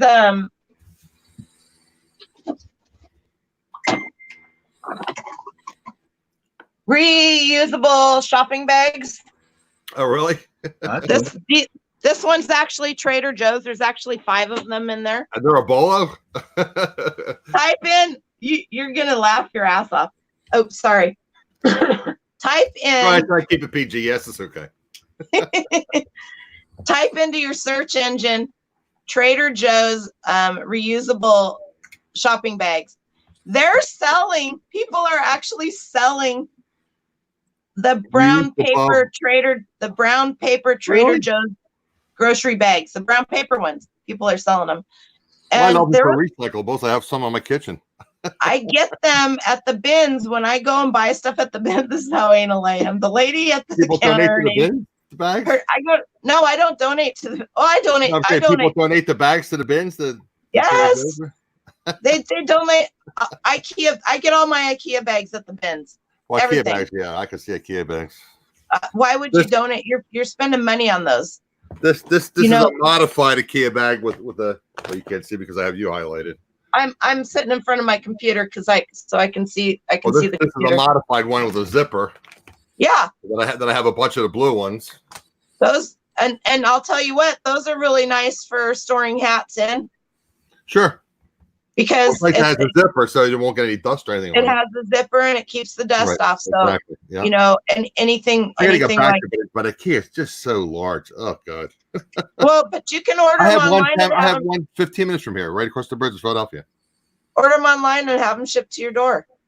I gotta go there. It's just like I said, we like to go there because we'll go there and we'll have lunch. It's almost all day. For your Swedish meatballs. Yep. Mine is. Go ahead, Craig. We went through one in Texas. We were probably not far from Dallas, or may have been in Dallas. It's an ordeal to walk through that whole thing. Oh my God! And they're like amazing. They purposely make it so you get lost. And I love back it. was bothered me last time. I was trying to get out, and this said you can't exit this way. You can't. I said, how do I get out of this place? I love IKEA. I could spend. Oh, I love it too. It's like when you're not feeling well, it's like, I like IKEA. I like Home Depot. I like the office supply places because you just go and you see all this stuff and it's like, what? And then because I only go there like once or twice a year, so it's fun. Well, IKEA is, in order to go to the airport, I have to drive right by it. So I've been to the airport 5 times in the last week. Okay. Picking up and dropping off kids and stuff, but it's not that far from me. It's all freeway. It's about a 20-minute drive. So IKEA is on the east side of Portland and Wade is on the west side of Portland. And really, Wade is about a 35-minute drive from me if there were ever no traffic. Wade. Wade's Ventures. I was thinking, are you talking about a store? You're talking about Wade's Ventures? Yeah, Wade. So Wade, a story I don't know about. Wade who? Wade. That crazy guy. So they live about. He's not doing a lot of live content anymore. It's mostly storage auctions. No, he doesn't have time. Yeah. He does a lot of Instagram live. Yeah, I'm not. I was talking about the other day. I was talking. Adam, you got to get on Instagram, Adam. Just do it. I know. I was gonna do like a little mini video, like an Insta video, and just post it about this show. Yeah. And I did. Yeah. I put it on Twitter, and I put it on like my 2 Facebook pages and 2 groups. Speaking of Twitter, when you post, I've been on Twitter. Mr. Flippin' Hustler. Let me give you guys a tad bit of info here. I don't know. Maybe I really need to start making videos. So when you publish your listing, and then it comes up to this thing and it says, here's your listing. You can you can click this link and check it out, or you can say, I'm done now, right? So if you click, you don't even have to open it up, but I open them up every once in a while because I like to see this. So if you click, I don't think I can show. Well, once I get more computer savvy, we'll have to do this. So yeah, I'm annoyed about not being able to share that properly with the screen share. I got to play around with that. It's not your I'm there too. Well, with Hangout, I knew it down pat. Now with this, is like I have a tab open. I got to click on the tab, and then I click on the tab again, and it's not there. I got to go back, and there's got to be a way you don't have to close it out and go back to it. I couldn't figure it out. I have 3 monitors. I see that. I couldn't even imagine not having 2. I mean, I can't do that. Have 12 tabs open and go back and forth and back and forth. I would literally rather poke my eyes out with a dull pencil. Todd has 2 or 3. Todd? Yeah, that's the way to. Craig has like 2 or 3. Yep. I've got two 23s in my LCD for the laptop right there. Okay. I'll have YouTube up right here. Like this is I'll have YouTube up on this monitor, and I'll be listening to whoever, or I'll have music playing, and then I have this is so funny. I have a set of Bose speakers that I got at the Goodwill bins for 65 cents. Right. I'll crank those suckers up, and then I can listen to my music while I'm out in the dining room listening. Right. Anyway, so so when you publish your listing and it says everything's good and everything and you're done, and do you have another one you want to do, or are you happy with this, or do you want to check it out? Up in the corner it says Facebook, Twitter. I'm trying to think what other I have the slowest freaking internet in the world. You have Comcast? No, I have CenturyLink, but it's where my house is. I'm in like a black hole because we're on a dairy farm. We had hundreds of acres, right? So there aren't enough houses around for them to consider wanting to put any money into putting anything in to make it better. So that's my pain. So anyway, are you guys sharing your do you guys just publish your when you publish your listing and it's live, do you share that anywhere? No, but I should. Okay, so are you guys on Pinterest? Where do you share it? Instagram? I don't share them. I'll share a few. Like if I have something big that's odd, that's unusual, I'll post that, not necessarily as a bolo, but more so as, check this out. And, if you see it, great, you'll see it. But a lot of the stuff that I post, it's like that. I don't think most people are going to see, and they're probably not going to remember, because it's one of those things that you may just know because you know it, right? Right. Does that make sense? Yes.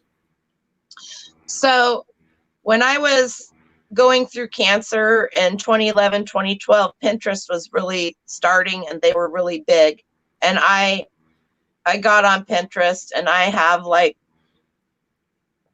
3,000 and some followers. Really? I have 280 some boards, and I have I don't know. I don't understand boards, but I get a couple 100,000 pins, and a couple 100,000 pins is a lot. I know that. It's a lot. So I created a board on Pinterest that is Farm Girl Scavenger. Basically, it's what's for sale on my eBay store, Farm Girl Scavenger. So unless I'm doing like today, I'm going to do a crap ton of hats. Right. I won't share every one of those. Right. Yeah. I won't share every one of those because it takes time. No, you can go back later and do it. But if you're just doing like 5 listings or something like that, when you get done with your listing, go up to that little section. I share it on Facebook, and I have a business Facebook page, Farm Girl Scavenger. Right. And I share them on that. And then so there's again, I don't even know. On eBay, there's a share button on the eBay homepage. I'm going to pull up a listing here, and I don't know. I never even noticed it. Is this an addition, or has this been around for a while? It's right there on your page. Is it part of the update, or it's been there for a while? Like I said, I never shared, so I don't. It's been there for a while. You haven't shared because nobody talks about this. Right. Nobody talks about it. Yeah, I'm really honestly quite surprised that Casey hasn't, because he's big into the social media. Right. I know he shares stuff on Instagram. Right.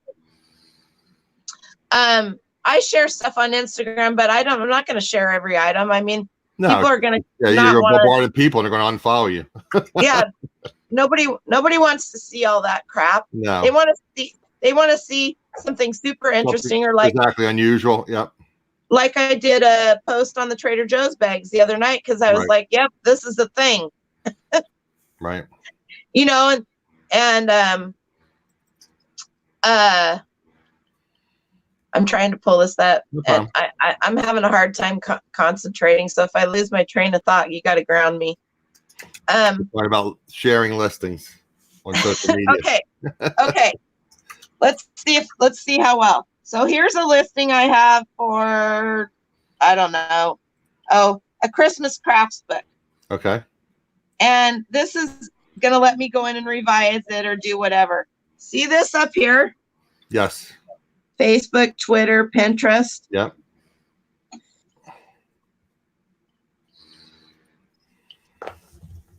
If I click Facebook, it's going to bring up this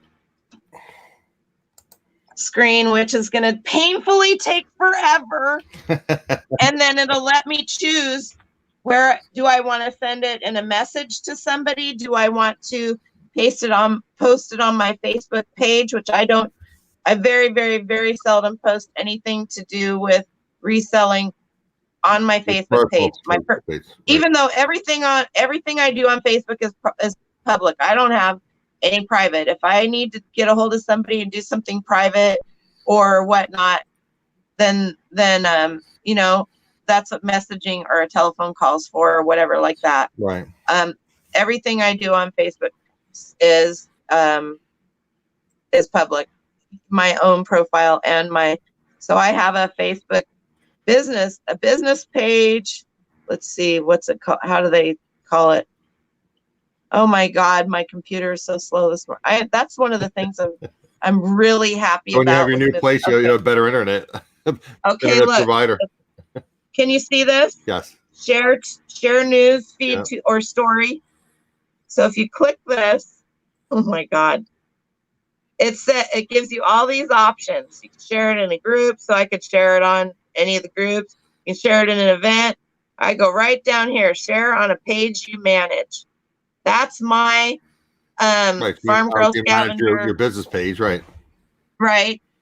So I'm posting as Farm Girl Scavenger, and then you just go right down here and you click that. And that is going to go straight to my Facebook Farm Girl Scavenger business page.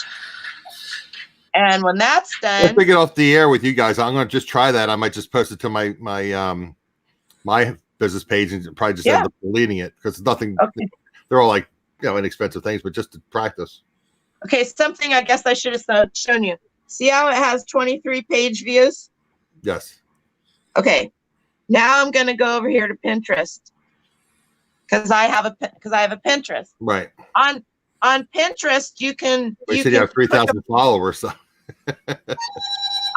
I already have like 208 followers on that board, and I've only been doing this for like the last month and a half. Okay.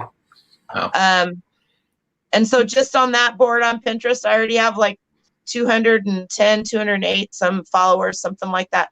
But and you can set this up on Facebook too. So if you don't have a Pinterest, but you can set it up on Facebook when you're doing that post, so that it posts directly to Twitter as well. Do you have to add Twitter to that bar? There's a place. Google it. I can't tell you how to do it. Okay, I didn't do it. I was just curious. So I just do it on my Pinterest because there's a spot right down here. It says post to Twitter. Yeah, right now I pretty much just have up here is my for newer items that are under $20 and probably another 50 used clothing items. So I don't have anything really valuable I would post. But. So right here I have Farm Girl Scavenger on eBay. That's and then I have post to Twitter. So right here, I'll click that. Now it is saving it on my board on Pinterest, and it's a live link so that if anybody sees it on Pinterest, it takes you right back to the listing. Okay. Right. And you will see a lot of times when you're doing your research, like you'll see postings on Pinterest. That's because people have done this. Now, see this 23 page views still? I'm still at 23. Okay. Watch this. I'm going to refresh this page.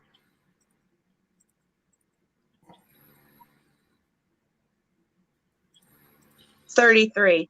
Okay, so you got 10 views that quickly, right?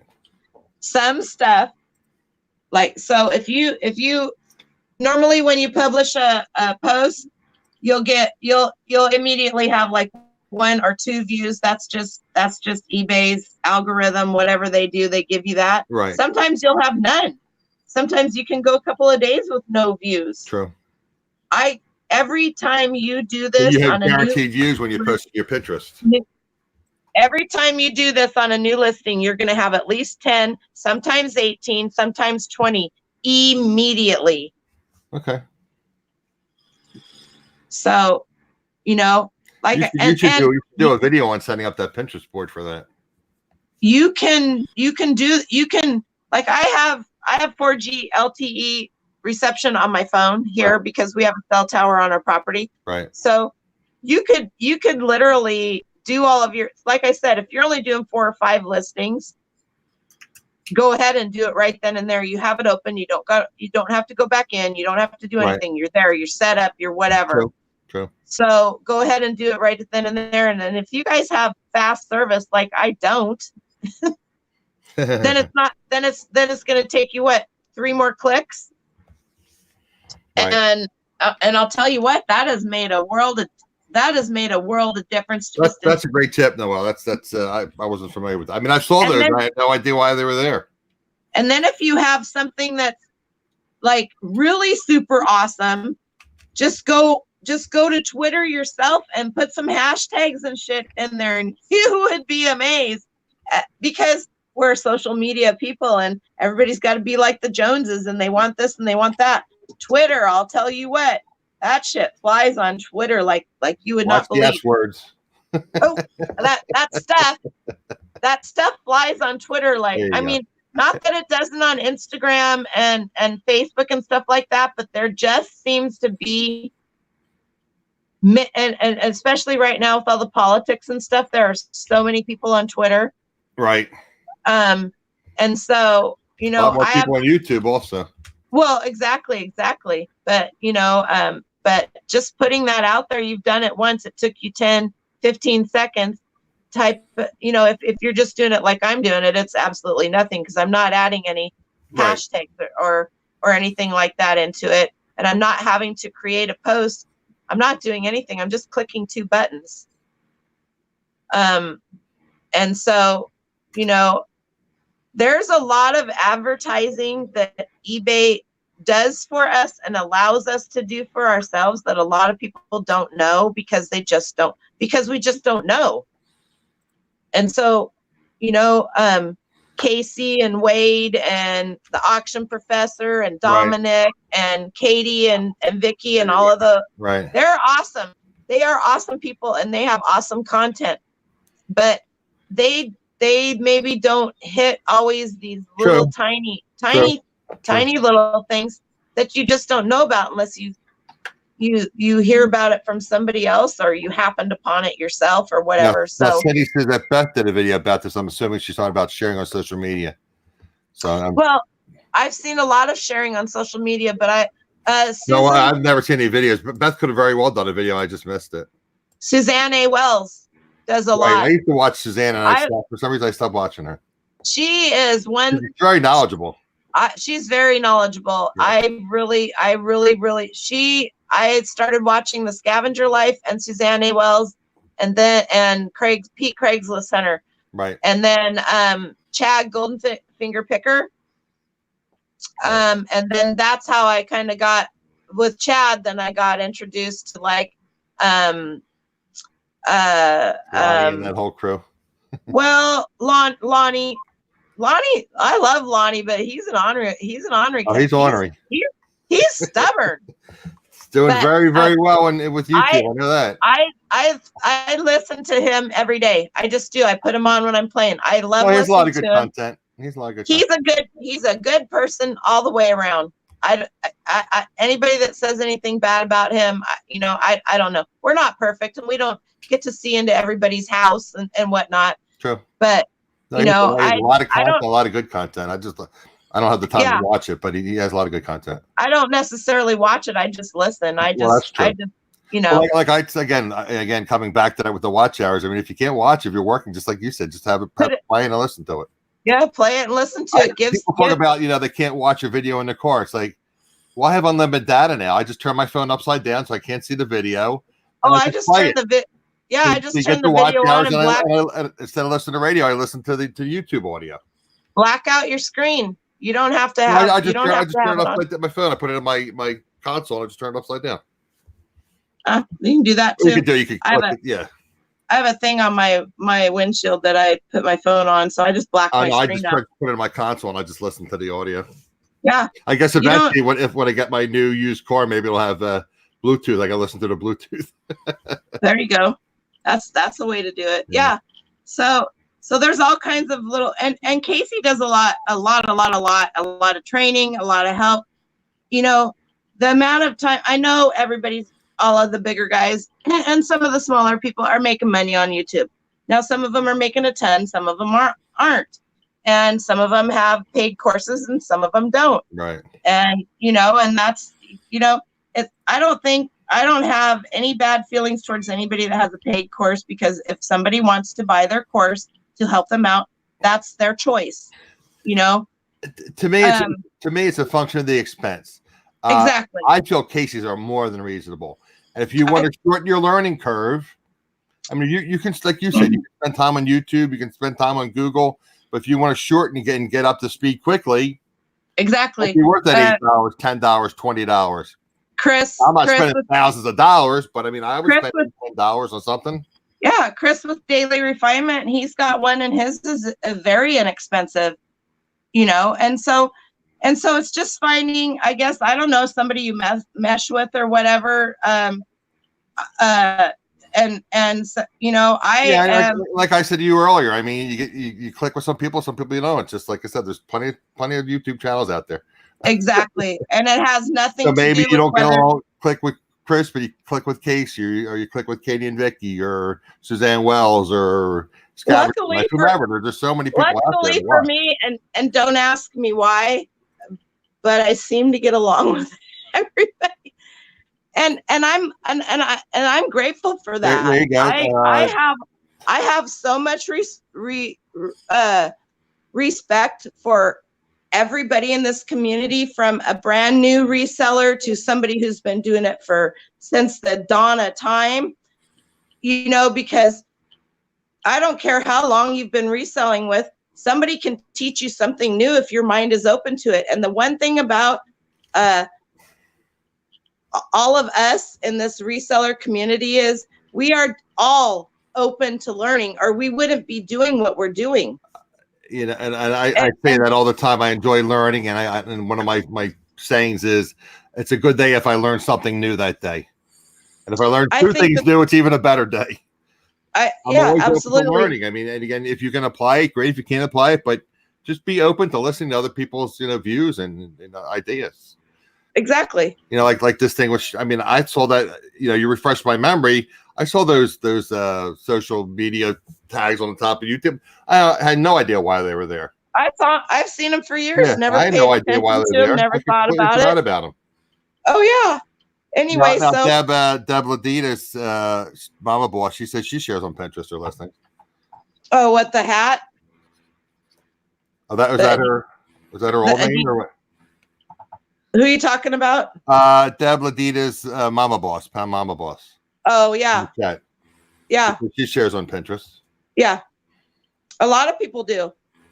And you don't, I mean, Adam, seriously, just sign up for Pinterest. So one thing that I'm sure I have an account. I've probably been on it in 3 years, but I'm sure I have an account. You don't have to be on it. You don't have to be active. You don't have to do anything, but you can share to that board and people will be searching for your thing and they'll see it. I don't know how often, usually when I'm doing a comp on something, I will be searching on right in eBay on my computer. And then I have the monitor right up above me. I have in Google and I type the exact same thing in there. And then I do all the Google images and stuff. Well, if you pull stuff up, you'll see stuff from WorthPoint, Picklick, Pinterest, eBay, Macari, Bonanza. If you guys aren't doing Bonanza, that's free. They do everything for you. Yeah, Bonanza's baby eBay. But have you had any success with that? Absolutely. Really? I hear most people I know that have used it have had no success with it. Well, what's it costing you? Nothing. Nothing. And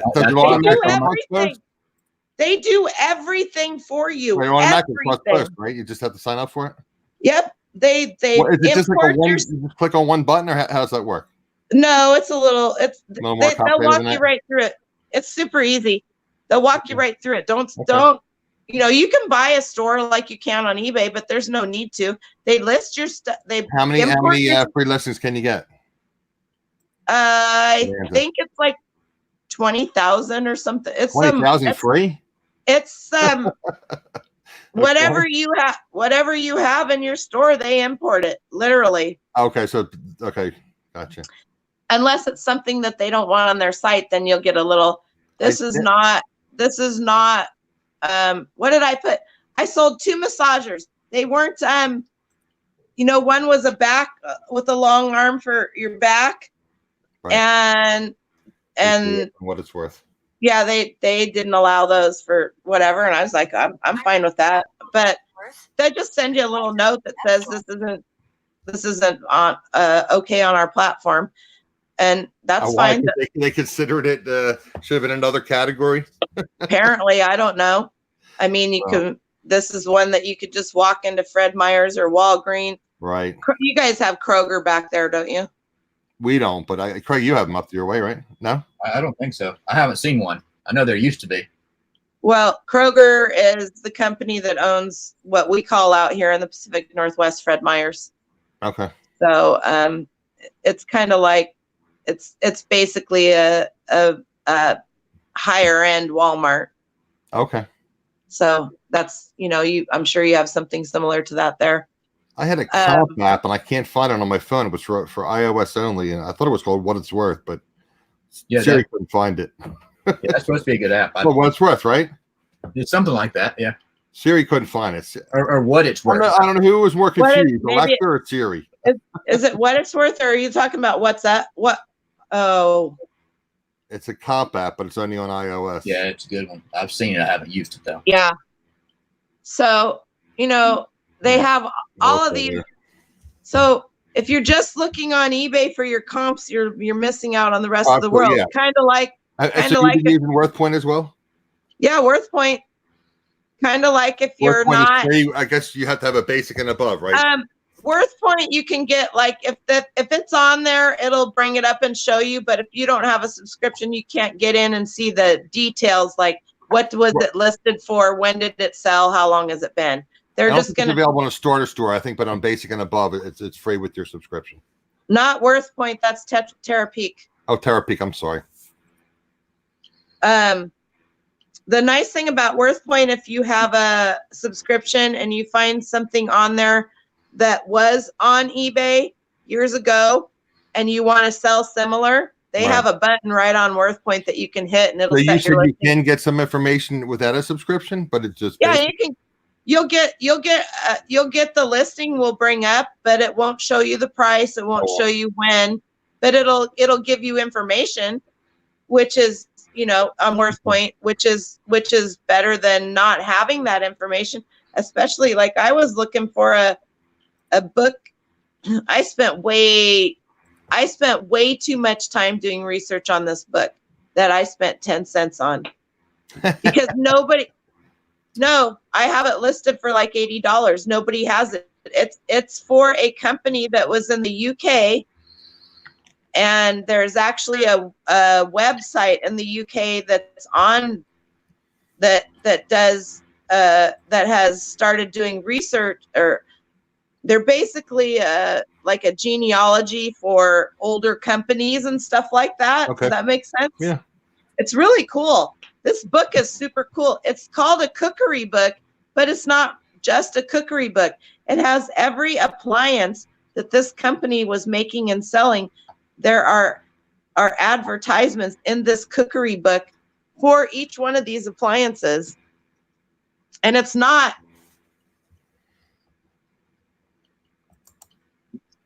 can you see that old, let's see, like old stove? And it was when electric appliances were first coming out. Right. I found one picture in 2 I'm old, hours. but I don't remember icebox. I remember people talking about iceboxes, but we never had an icebox. Yeah. It's from the 1920s. I finally dated it to the 1920s. By finding a picture of another appliance that was in there somewhere else, that's how I finally dated it, that book. And I love that kind of stuff right there. That's my heart. I love that old vintage stuff like that. Now let me ask you a question. Why don't do you cross post on Amazon, or do you do any Amazon book selling? I'm only doing Bonanza and eBay right now. You don't do it. Sell your books on Amazon. I don't. Okay. I don't like the way I don't like the. Here's the deal. Could I make a poop ton of money on Amazon? I could. Okay. My morals at this point in my life, I don't have any bills. I don't have a mortgage. I don't have a credit card with a balance. I don't have a car payment. I just have what rent I pay to our family estate, which pays property taxes. My PUD, my electricity, that's it. Those are my bills. That's how I live my life. If I can't pay cash for something, I don't need it. It's good policy. And so both of my kids have degrees. One of them has a bachelor's degree. One of them has a degree he's a master appliance repair technician. He also he does other things too, but my youngest son has a bachelor's degree. He has 0 student loans. Wow. Zero. That's Zero. Great.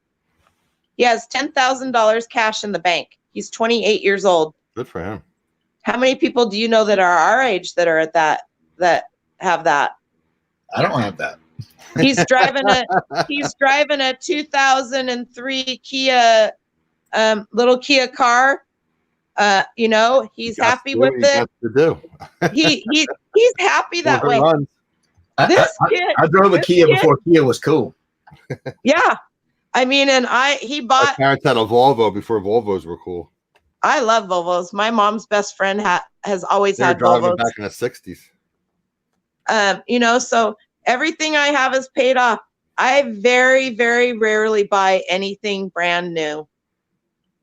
It has to be. I bought a brand new vacuum cleaner the other day. You know why? The other one broke? It was the day before Christmas, and my son's dog decided to chew the cords on both of my Dysons. Oh, I was so well, you get this repaired, right?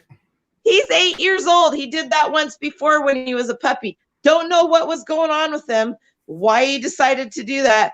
And I was like, I told my, okay, don't cringe, you guys, because this is hard for me to say this. I said, take these out to the dumpster right now. And he like picked him up and he stopped and he set him down. And I knew what he was going to say. And I said, don't say anything. Just do it. For 2 days, the dumpster's getting emptied today. I have kept myself from going out there and getting them out and taking them apart and selling them Parting them out, yeah. Ship them to Beth. Go part it out. So I did. I went down to Wally World and I bought a brand new vacuum cleaner. That was it. Because, you know, at that point in time, it's the day before Christmas, and I just went and bought an inexpensive Bissell, nothing exciting. Right. So Philly Rotech said he rode in Kias in Korea during the 1988 Summer Olympics. Wow. That's cool. You know, so I live pretty frugally, but if there's something I want, I'll go buy it. Maybe we should be Frugal Farm Girl Scavenger. I'm just kidding. I'm just joking. I call myself frugal. I used to get called cheap. I said I'm frugal. There you go. That's a better word. It's all in how you. If I need something, I buy it. Like I buy all this stuff for YouTube, and it's expensive. It is. You know, but boy, my computer is lagging so bad. It is just now showing that. Well, you can't. When you move, you'll be better off if you have a different internet provider. Oh, I hope so. If you I don't know. Issues, then you might have to upgrade your computer.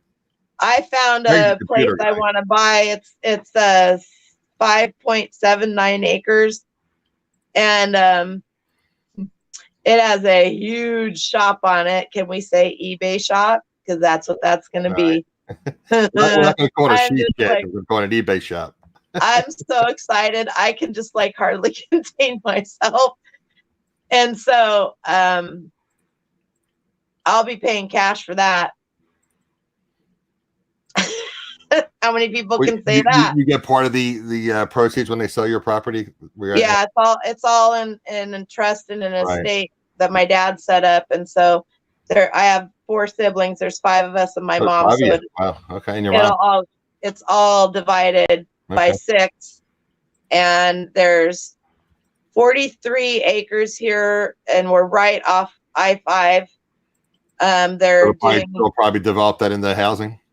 No, this won't be housing. Like when I say we're right off I-5, I mean we're like, this is not where you would put houses. This is where you would put warehouses. Okay. And right across the freeway on the west side of the freeway, they just built a huge the Cowlitz tribe just built a huge casino. Okay.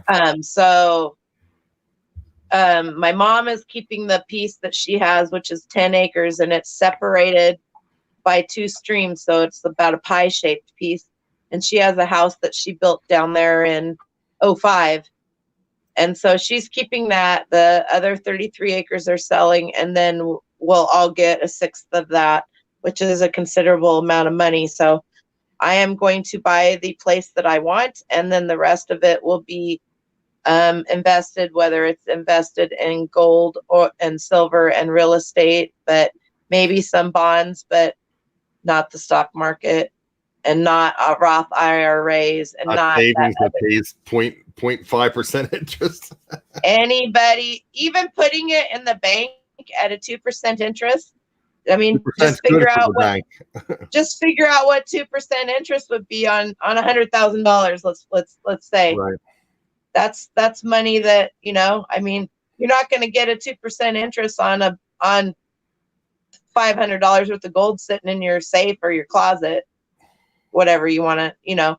So real estate's really the place to go. The international banking system is failing right now. It's failing to the point where they're offering negative interest rates. I don't know I'm really big on watching a lot of that right now. Yeah, I have, and I know they're talking about trying to lower interest rates again here in the States. No, they're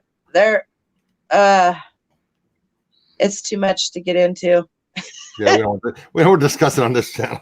All I know is that I have to protect myself and the money that I'm about to invest, because I want my children to be taken care of and my grandchildren to be taken care of.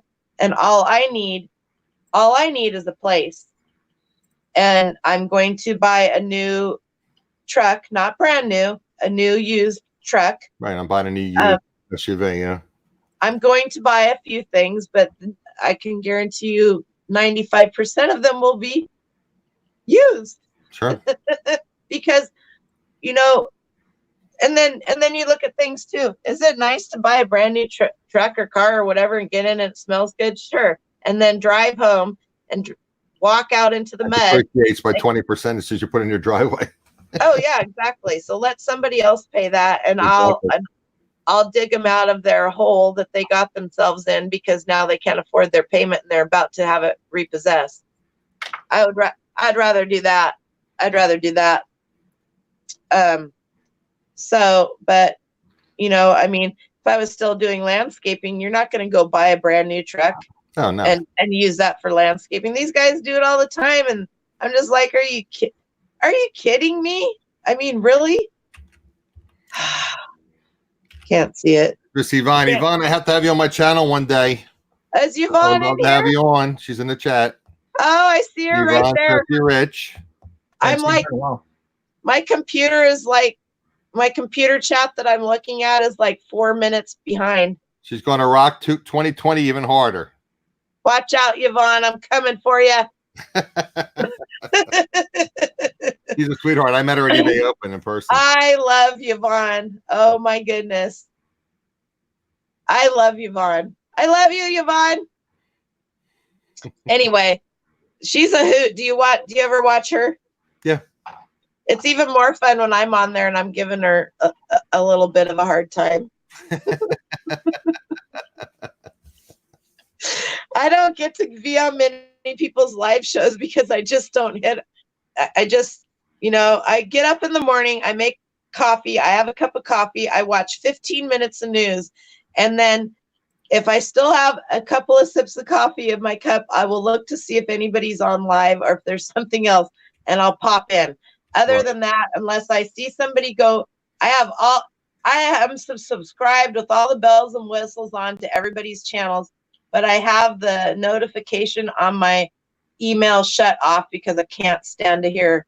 It just goes off and off and off and off. So, you know, if it shows live on my computer monitor, then and I'm in here in the working at my computer, then I'll pop it on. But for the most part, I don't get to. I watch. I can guarantee you that I watch. What did Wade called me? A lurker. I'm the known lurker. All right. People may think that I'm gone. I don't comment on a lot of people's stuff, but I always subscribe. I like people's stuff. I pop into somebody's show, and the first thing I do is like it. Why? That's what I do. I don't forget to do it. Because it's the right thing to do. You don't have and like I said earlier, if you don't like the people, don't watch your channel. Go watch something else. Yeah, you can. You know, everyone's not for everyone. I mean, like I said, that's you can dislike and not agree with what they say, and you can put a respectful comment and start a dialogue with somebody in their YouTube comments, and guess what? That gives them a boost in search too. So you may not like the way somebody does something, or you may really have a lot of respect for somebody, but you may not agree. Share, and comment. Exactly, and the same thing on Instagram. If you're trying to help somebody boost their social media, comment on their stuff. Start a dialogue with somebody in their comment section. That'll really help boost them. And allegedly, it helps you with YouTube too if you do that same thing with someone else because somebody said you're commenting on like making a respectful, intelligent comment on like a larger YouTuber's content. Well, on anybody's, you don't say please anybody's subscribe to my channel, but on anybody's channel, you can respectfully agree to disagree, but you can also, by starting that dialogue with somebody, you can also maybe see where they're coming from. Me being the commenter, I may learn something from them, right. And then me being the commenter on your channel, you may learn something from me, and we may get 4 or 5 other people involved in that and learn everybody's going to learn a whole bunch of stuff. And guess what? You just got a bunch of boost on your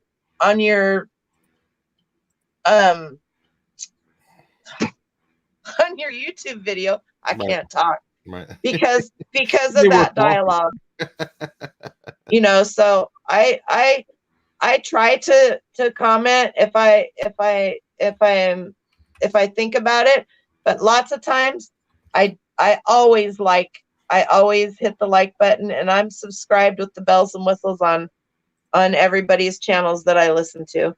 Right. So, but I get the I'm going live emails, but they all just pretty much go into my spam folder now. Just because that's a lot. I have a lot because I have a lot of people I like, and I have a lot of people that I want to support. But I also know if I want to put it on Gmail, at least they put it on their social, so it doesn't get mixed in with your regular feed. Yeah, I'll check that like once a week, and it's like I'll have like 60 messages that I haven't read on my social. It's like, holy cow! And then I clear out YouTube notices. I clear out my email twice a day, every day.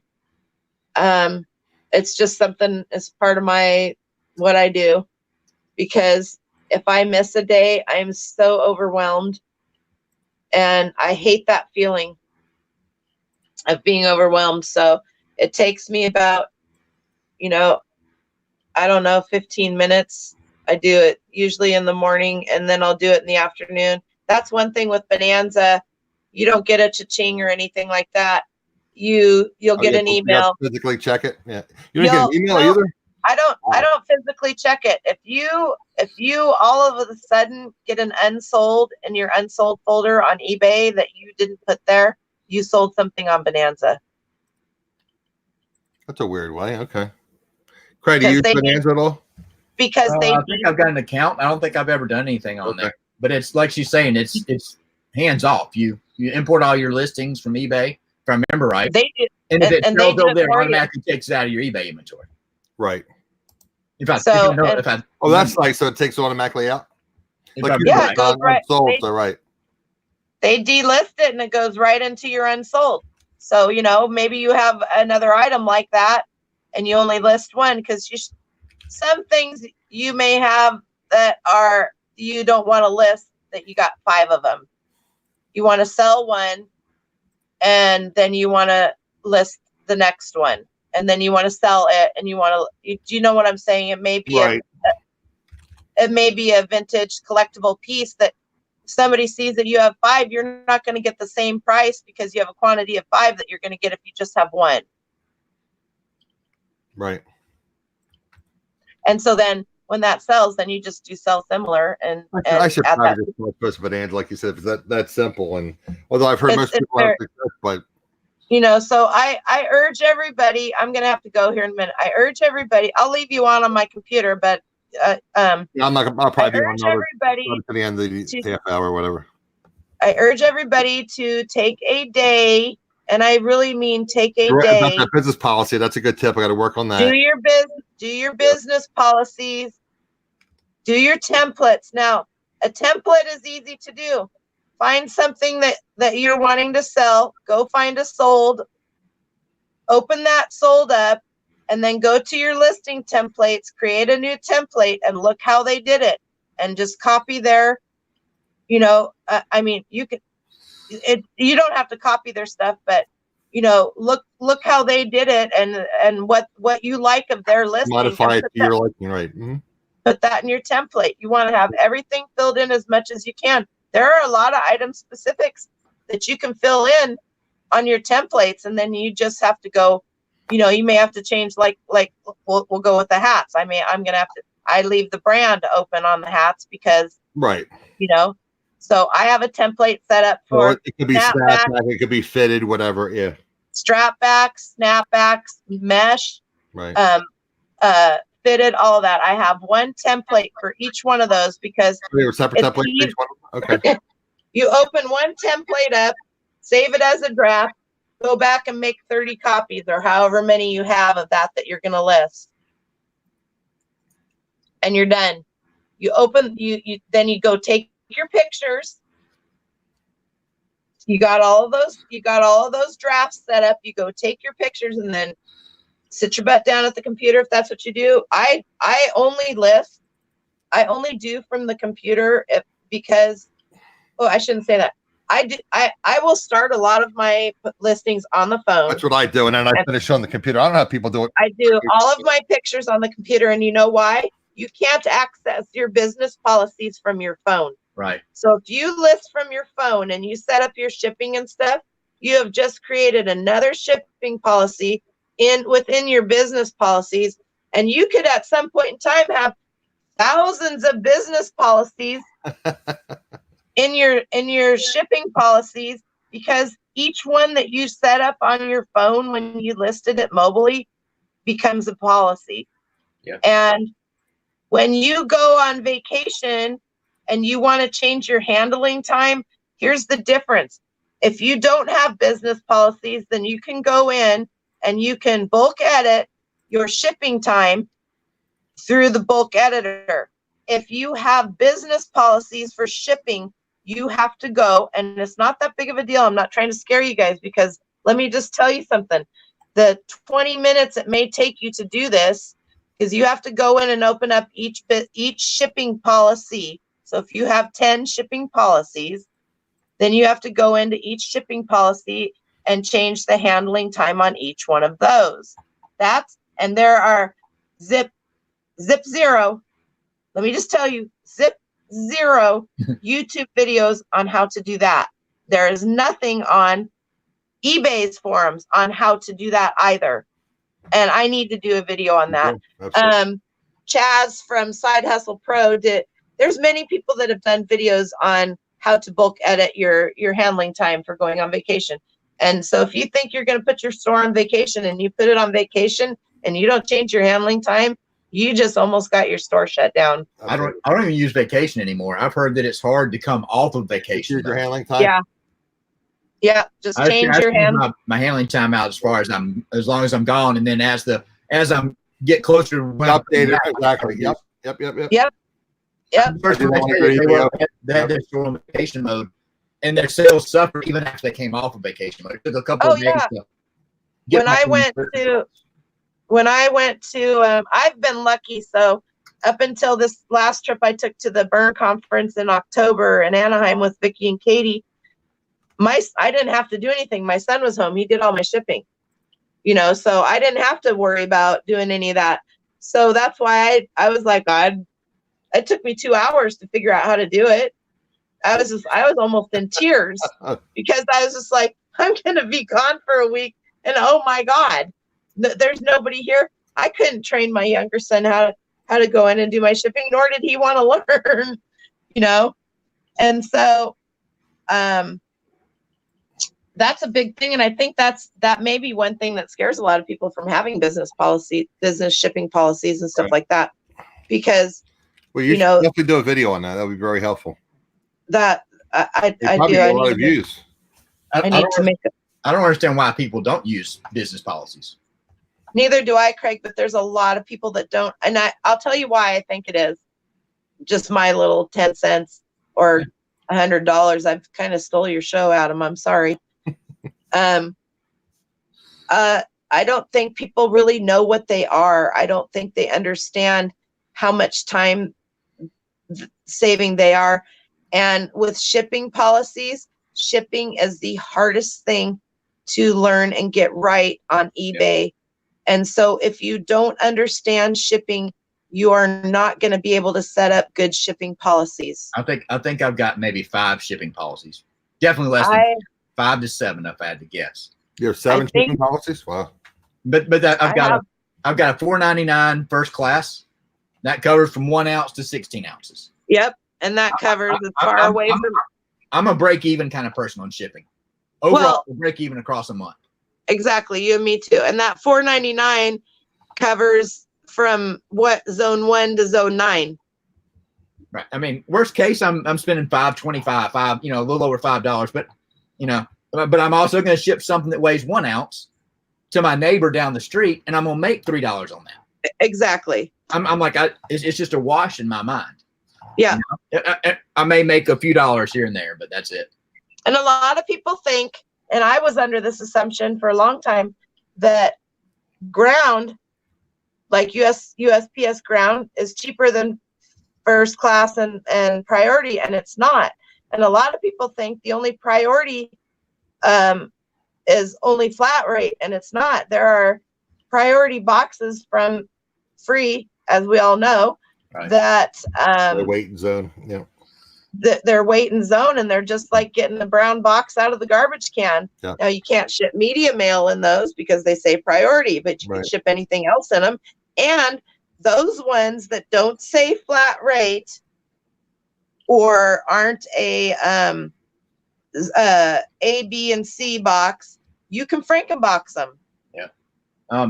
Yvonne said that talking about eBay Calculate. Yeah, I do the same thing. I don't use eBay Calculate. I've heard that sometimes it does not calculate correctly. No, it doesn't. A lot of people use it. I don't use it, but a lot of people do use it. But I have heard that too, Yvonne, that there's been a lot of mistakes. But I do. Anybody and everybody can probably argue both sides of the fence of all this shipping. True. I do calculated shipping on some of my heavier stuff, but and I personally spent 2 days going through and cleaning up my shipping business policies, because when they did their item specifics updates, like I said, the clothing sellers had problems, but I had bigger problems. And I'm still dealing with them.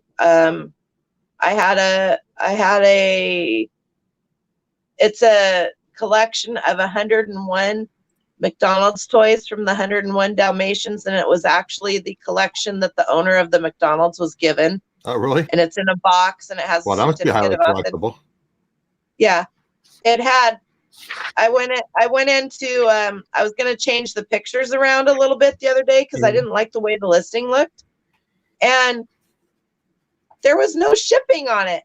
And I'm like, are you freaking kidding me? Well, it was late at night. I was just getting ready to go to bed. So you forgot. I was on my phone, so I couldn't mess with it. So the next morning I went in. No, there was absolutely no shipping on it whatsoever.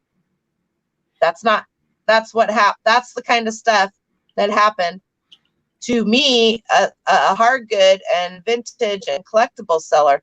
That's the kind of stuff that happened to my store, on top of the few vintage clothing items that I had that I had to go in and do the same thing that everybody else did, and so I don't think there's a lot of people that do the hard goods and that kind of stuff that cried and whined about what they went through, because I just didn't. I didn't have time to cry and whine about it. I had enough time, because I was still doing landscaping then, mind you. I had enough time to go in and fix a few things here and there. And it was literally like last month that I sat down, and it killed me because I had all this stuff that that I was ready to list. I literally sat down and made myself fix all of my policies, clean up my store, go into my bigger items, make sure all of my shipping and stuff was correct like it's supposed to be. But I'm still finding a few things here and there. When you have close to 1,000 items, which is nothing to some people, but it's like a massive amount to other people. That's a lot of items to pull up every single one of them and check the shipping policy. If it's 1% on 100, it's 1%. 1% on 1,000 is 10. Yeah. Right. Yep. And that's a lie. I don't sell 10 a day. No, I'm saying you say you have almost 1,000 listings. Oh yeah. So I mean, you have 1% errors. That's 10. Yeah. So if I go into a couple of them here and there and check them out, but I bulk at what I did was I changed I changed a lot of my shipping policies to just what Craig does, flat. And I did the same thing for, I don't sell through the global shipping program. I use Pirate Ship, and you can go on their thing and you can find their simple export rate. And they have a separate rate for Canada that they do for the rest of the world. So I have 2 international shipping policies. Okay. So let's say my first class shipping policy to 8 to 16 ounces, I have for that. And within that, I have a international first class shipping policy. This is all one business policy, one. Inside that, I have international first class to a pound. And for Canada, half a pound is $7.95 a pound, and the rest of the world is $9.95 for Pirate Ships. I have a cheat sheet up here. Right. For Pirate Ship. A pound from here in the States through Pirate Ship to Canada is $9.95. To the rest of the world, it's $15.95. So I have mine set $1 higher than that, just in cases, because sometimes you just never know. Right. But so that is within my flat rate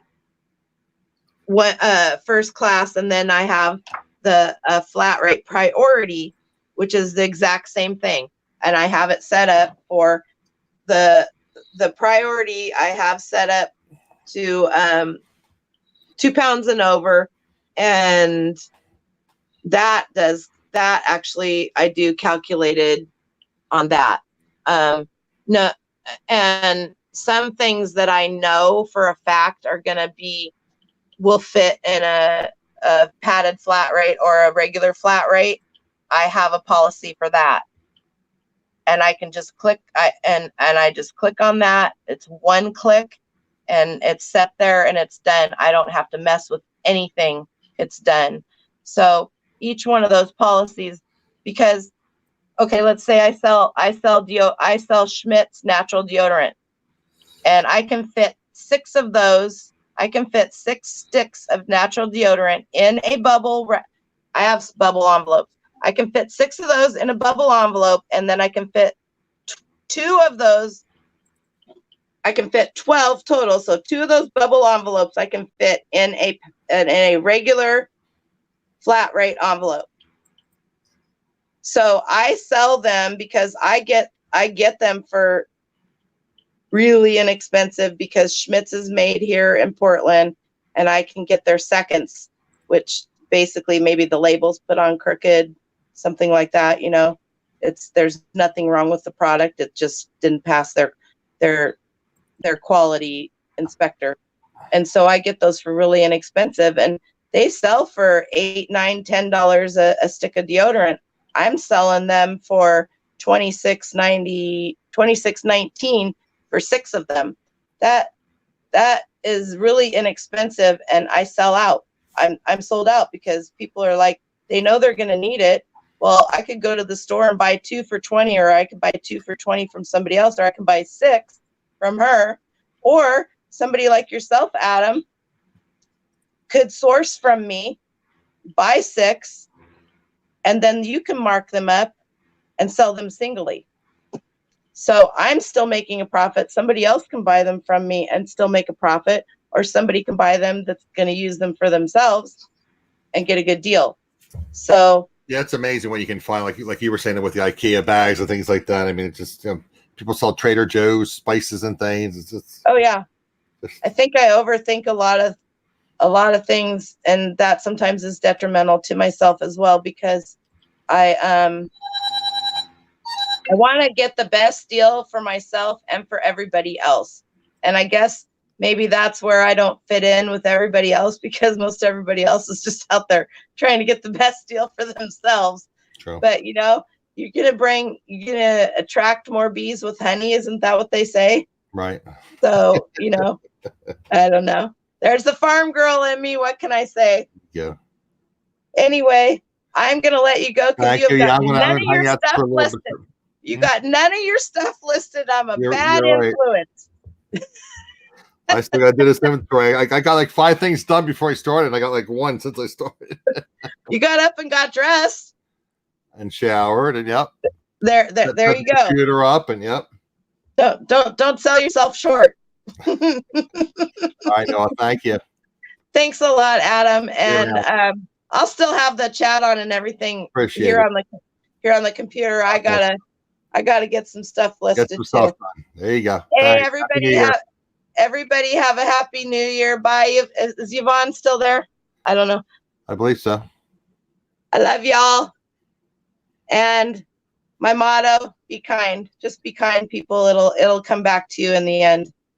Walk away from the bad things and just be kind. Your life you will never regret it. All right. Okay. Happy New Year. Bye. Okay, guys. There's Mr. Craig. You're a popular guy today. Are these telemarketers or what? Sorry, you guys have to call about my truck. How about your truck? What's going on with your truck? Not good news. No. Yeah. Motor. Ooh. How old is your truck? It's a 01. Oh. At 170,000 miles. Okay.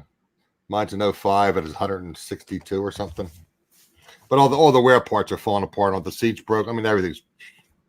I don't know what to think. I drove it. It was parked in front of the house. I pulled it around into our driveway just to get it out of the way, and drove fine. Went back to get into it. A couple of days later, it wouldn't start. Don't know. Crazy. I guess you have other cars in the household? Oh, yeah. Just got to figure out what I'm going to do with this one. So. Yeah, I'm going to a video creators conference in May in Albany. So there's no way I'm taking this car up to Albany. And I'm not going to, it's super expensive to fly or take the train or New York.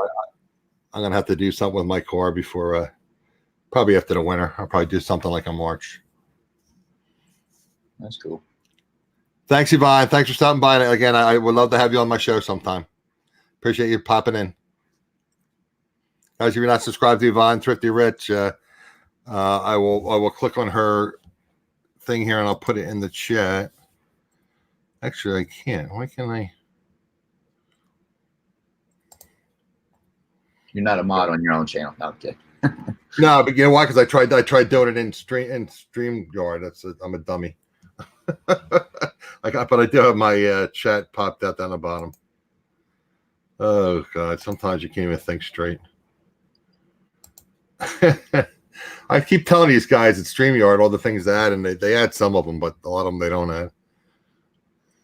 So I wasn't talking much. I didn't. I'm over here. I think I told you about it. I know several people have talked about it. Oh, Yvonne's going to VidCon. That's a great conference, Yvonne. I heard it's super.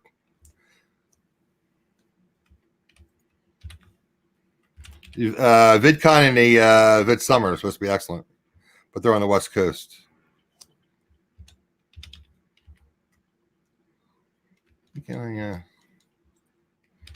Yeah, this is which is pretty cool. This guy is a neat guy, neat creator, and he's bringing about 4 of the top creators from around the world, actually.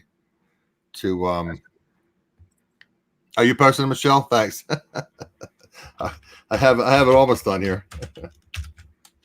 There you go. Yeah, so he's having it in Albany because like 99% of them are done, in Vegas or the West Coast.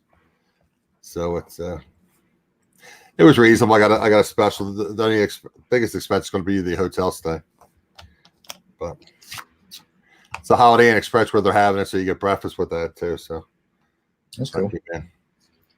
I've been trying to go through my inventory on eBay and I don't have all my stuff cross posted to Macari and Poshmark, but I'm just. Now you said you're using a new app that's free for a while. I think it's free through today, so I'm gonna get the use out of it while I can. Vendo. Okay. VENDO. Are you happy with it? Are you gonna subscribe to it? Or you're not gonna bother? I don't know. It's this one and List Perfectly or whatever it's called are the two main ones List that are out Perfectly, there. yeah. Mm-hmm. And they're kind of pricey. They really are. It's definitely. I've never done much on Macari. I've sold prior to the month of December. I'd sold one item on Macari. Okay. And I'd sold one item on Poshmark, and it's been so much easier just to push my stuff over there. Oh, sure.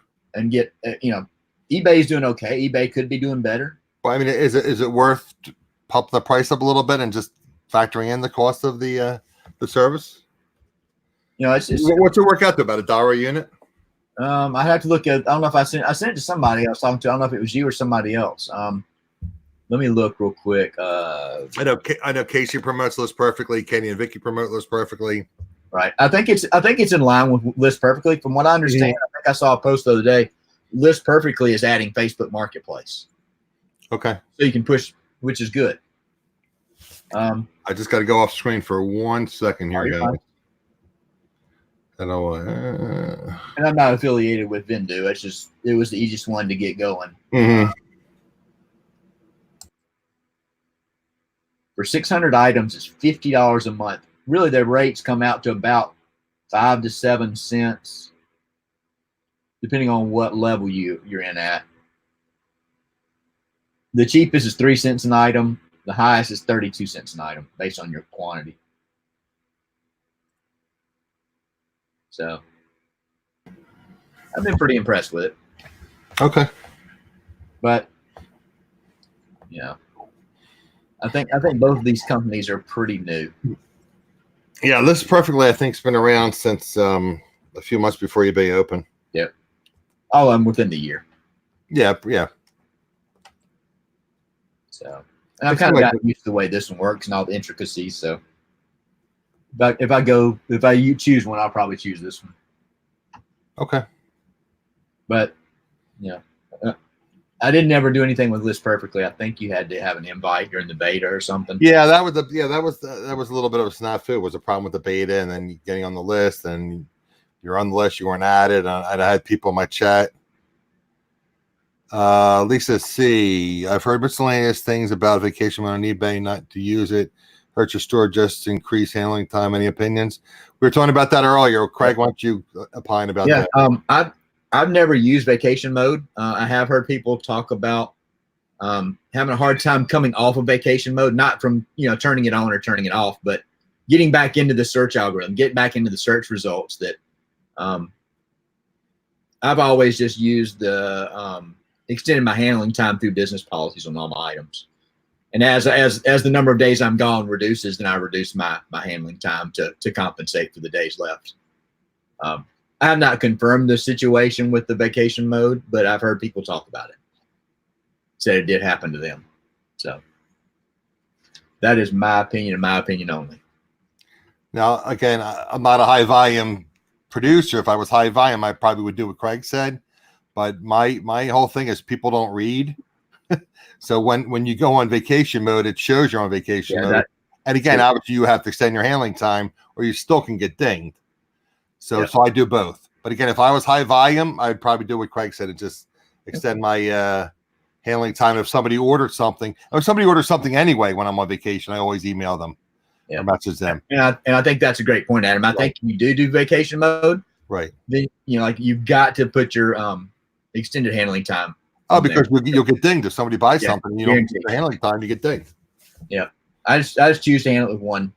But but the reason I did it because I'm not high volume. But if I was high volume, I think you're right, Craig. I think I would do it the way you're doing. I'm not either. I've got 200 items in my store. Right. Okay. Well, if I was selling 5, 7, 10 a day, it's like But I said people don't read, so at least when I'm on vacation mode, it's pretty prominent that you're on vacation, and then I extend my handling time. And I still message people if they order something, and sometimes they still mess the vacation mode. And I'll message somebody and say, well, I'm on vacation. I won't be home for another 5 days and I can't ship you out. You'll probably get in about 8 to 10 days. It's like, I didn't see. Well, I was on there. I was on vacation. With vacation, John Jones? Yeah, right. Yeah, I sold a book and I don't remember what it was. I sold a lot of textbooks and it went to Puerto Rico. Right. And it's one of the only negative feedbacks I've had and it was very odd. The lady, the comment that she made on my negative feedback was written in Spanish. Okay. So you translated, obviously. It sold on like a Friday night or a Saturday night. I think it was just like a Saturday afternoon, like 2 or 3 o'clock in the afternoon. And I had same day handling. No, I had 1 day handling at the time. Handling. And I got a message from her like an hour after she purchased. Have you shipped this yet? Have you shipped it? Oh, she right there. Can you ship this one quickly? Oh my, it was a mess. And it was media mail, because I ship all my textbooks unless it's close. If it's close enough, they can probably ship a lighter book. Yeah. It's just it may cost me a few cents more to ship it. Right, so it's supposed to get in like 3 days. If you ship it first class. Media mail can take a week to 10 days, right? Media mail to Puerto Rico took almost a week and a half. Yeah, I believe it. She left me negative feedback, but the comment in Spanish was a positive. I don't remember what the comment was, but it was a positive comment. I was like, "Well, it was dirt cheap through Australia, Lisa. Good for you." I can never handle that plane ride. I have a hard enough time flying to Vegas or California. 4.5, 5 hour plane ride. I can imagine flying to Australia. It's like 20 hours or something to Australia. They're a full day ahead of us, aren't they? Yeah, it's crazy. It's a long plane ride. We went to Hawaii about a year ago. That was quite the flight. But we flew from. Well, you flew probably to LA and then or San Francisco and then over. Flew to Denver. Denver. From Denver to Hawaii direct. Wow. Isn't that right? Yeah, we flew. Didn't we? Went from Birmingham to somewhere and had a quick stop, and then Denver, and then all the way. From Denver to Hawaii. Wow. Okay. That's a long flight. Yeah, it was. It was tough. I don't even remember what time of the day we left. And the thing is, they make these seats. I mean, I'm a big guy, obviously, and I got to lose weight. I know that. But, I mean, they make these seats so much smaller over the years. I used to travel, like every couple of years when I was in business, we would have promotions, win trips or whatever. And the seats were small back then, but holy cow, now they're tiny. And they tell you you can bring a personal bag and want to stick it underneath your seat. It's like, I can't fit this stuff underneath my seat. What I'm going to bring? Something that's like, 8 by 12. That's about anything will fit underneath of the seat. Yeah. I can't fit a small. I mean, I bought a small, actually, it was a medium size backpack. That didn't fit. Luckily, I snuck it up top and said, screw it.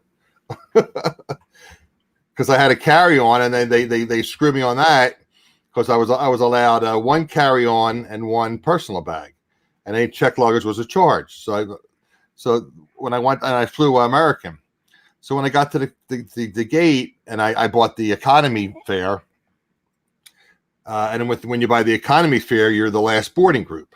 So I didn't know.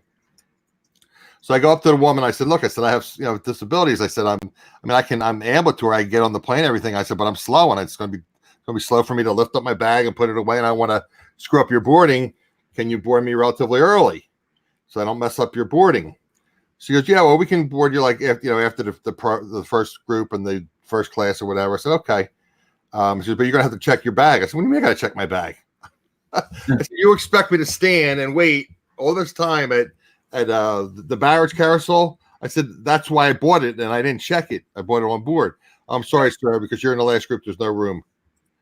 So I was at baggage claim for 45 minutes waiting for my bag in Las Vegas. My carry-on bag that had to be checked. But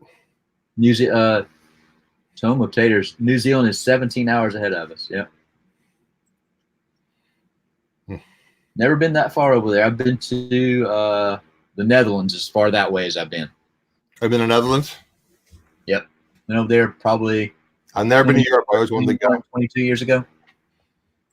Was over there on business. My mother was Polish. My dad was Irish German. I always wanted to go to Ireland and maybe Poland, but I always wanted to see Italy. I haven't made it. So my daughter I will now. My daughter's been to Italy. She went over there with the Girl Scouts, made a trip over there. By the age of 21, she'd been a lot further than I had by the age of 21. It's a lot of fun. You paid twice to go to Oz. My third flight was free. Frequent flyer miles. Oh, nice. Nice. Okay. 12-hour flight from Sydney to Dallas. Okay. So you're flying from Florida to Dallas? Okay. All right. So you flew twice to go to Oz, and you're still okay. Yeah, I don't have frequent flyer miles. I mean, I joined the plan or whatever, but I think I use Delta. Yeah, and again, because half the time I don't fly that much. I end up using different airlines anyway. So I got some Delta. Got less than I'm just short of what it takes to get a free flight. Okay. And I used to fly a lot, business wise, going right. Pittsburgh, and then we flew United when we went to Hawaii. I've got some points over there. Phil used to have a lot of great flights, and then they like US Air, and then they merged, so they closed half their gates, and then Southwest closed a lot of their gates in Philly. I don't know why. They used to have a direct flight on Southwest to Vegas. That was great. Like I said, you could check a bag for free if you wanted to, and now these Frontiers and these Spirit, all them, forget them. But that is what it is. Yeah. Want to treat you like a human, more or less. Yeah, these American Airlines, they just it's all about squeeze as many people as possible into the plane. And now, like I said, now they don't really give you anything. They'll give you a bag of peanuts, or give you a bag of pretzels and water or soda. That's about it. when we flew United, my mother and father's 50th wedding anniversary was 50th was last year, and she decided to take the whole family. Oh, nice. The anniversary, and it would have been outrageous. I've got a family of 5. I've got a middle brother that's got a family of 4. My youngest brother is divorced with kids, and they decided not to go. But it was a family of 1, 2, 3, 7, 12 people, and to fly that far, she ended up choosing economy. Oh yeah, but still, it probably was. It probably was cheap. I don't know what it cost, but it wasn't cheap. You're talking, what was it, like close to 20 people, right? 12. 12 people, okay. But still, the United, we barely got a thing of peanuts. We didn't even get a meal. No, they don't. Between Birmingham. And then you got to bag them like to give you like a full can of soda. Can I have a full can of soda, please? Yeah, it was very economy, but I can't complain. She paid for it, so I got the what do you call it? The V8 mix. So they give you the whole can of that. So for us, that's not it's not sugary, and it's healthy for you, and I have an aversion to anything that resembles tomato juice. I have several friends that drink whatchamacallits. What's the one that's got Bloody Mary? Bloody Marys. I don't mind tomatoes in salad because I can cover it up with salad dressing. I don't mind tomatoes like stewed tomatoes and like chili. Right. But if you just put a tomato on a plate, I would have a hard time eating it. Or boiled or stewed tomatoes just as a side. I like stewed tomatoes. I just gotta have something to cover them up, I guess. My father-in-law used to eat tomato sandwich, mayonnaise and tomato, bacon, lettuce, tomato, and mayonnaise sandwich, right? I just never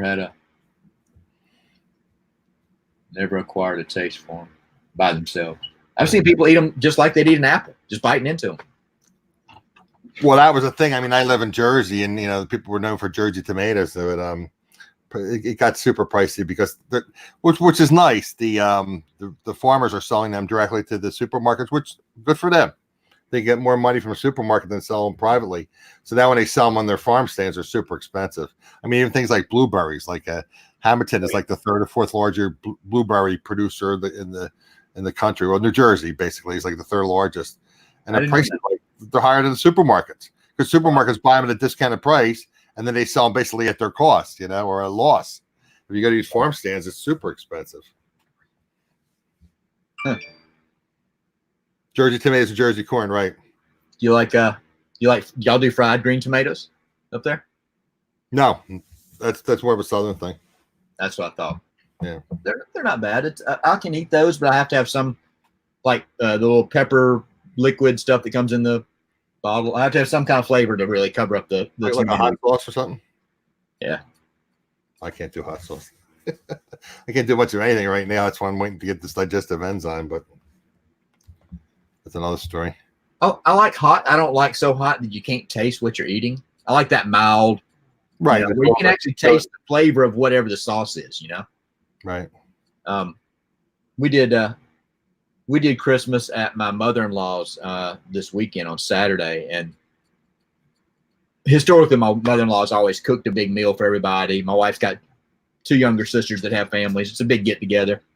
But this year they decided to do crock pot stuff. Everybody made some kind of soup or something. Oh, nice. So they would just bring their crock pot. Everybody showed up with their crock pots and put them on the counter. We had plug it in and heat them up. Yep. Yeah, the wife made homemade chili. Her middle sister made like chicken noodle soup homemade. Okay. Her mom made like the Southwest, with the corn and the beans and hamburger meat. It was borderline chili, but it was really good. And she put, I don't know what she put in it, but it had just enough heat to it where it was tolerable.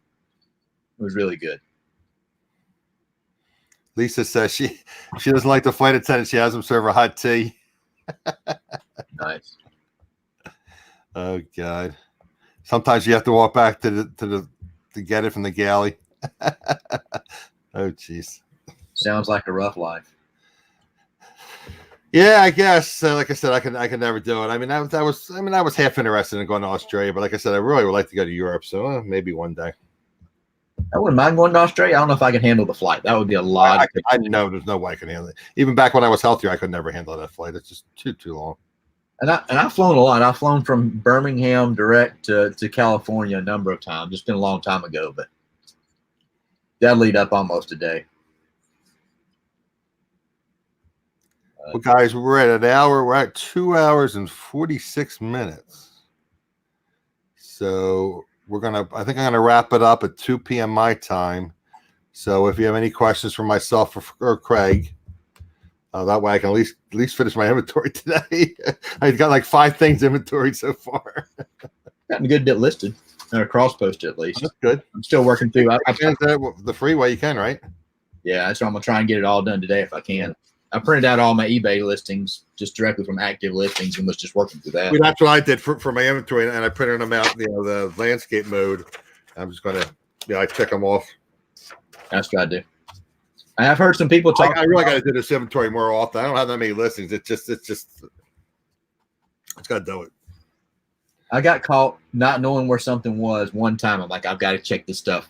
No, you're right. I do it every couple of months is what I should do. Yeah. It's not like it's like some of these people have 1,000 listings, 2,000, 3,000, 4,000. That's a different story. But if you have under a couple hundred listings, you should probably be doing every couple of months. Right. I've got about 200 right now. Yeah, coffee typically isn't very good on planes. I've learned that. I don't order coffee on planes anymore.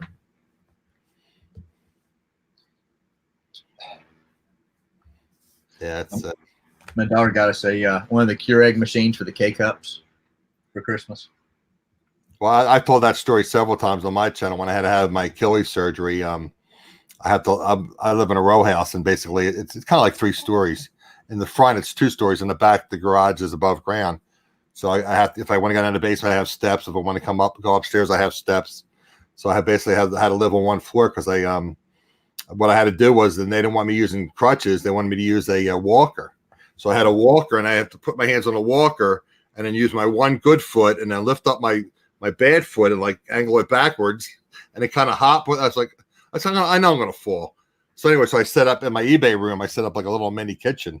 I put a microwave in there. I put a little mini fridge, and I put the Keurig. I bought a K-Cup on eBay, Keurig machine. So now what I do is and you can use like the reusable ones. But if I get a really good deal on the Keurig, I won't pay more than 30 cents a pod, which is difficult to find. But so what I did is I got a deal on and McDonald's coffee is actually pretty good. So they had a deal on McDonald's coffee at Sam's. I ordered it when they had this big special. I ordered 2 cases of 100 cups. I'm flying through it. So I showed you guys. I got this these Contigo. They're really good. They last.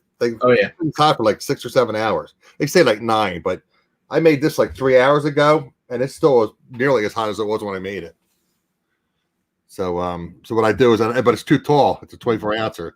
So I have my one travel cup. So I put that underneath of that, and then I fill that up, and then I transfer it. Put whatever I'm gonna put, almond milk or whatever in there, a little bit of half and half. I transfer it, and I did the other one. I transfer it, but this keeps it hot for at least 5-6 hours. Don't you like it? McDonald's, and especially when I have it for $1 for Lisa.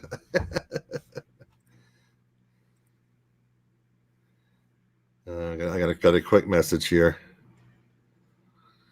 Yep.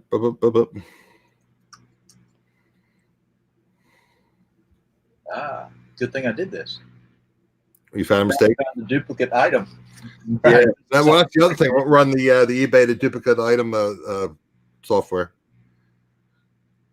I should have pulled it up. I know I've done this. Shows where I've talked about the different apps and things, and let me see what that's. I always forget what that's called. I know it's eBay duplicate listing, but I forget what the exact title is. Well, usually it didn't have a identical title. Right. You can't do that. I would get screwed. And again, so now I have things that aren't listed because I'm so worried about duplicating listings. Sometimes they go in my unsolds, and then they get deleted from my unsolds. And then I don't get relisted.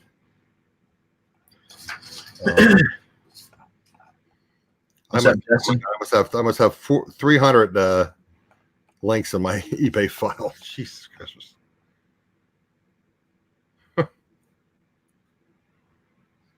Blocking eBay buyers. There's a good one.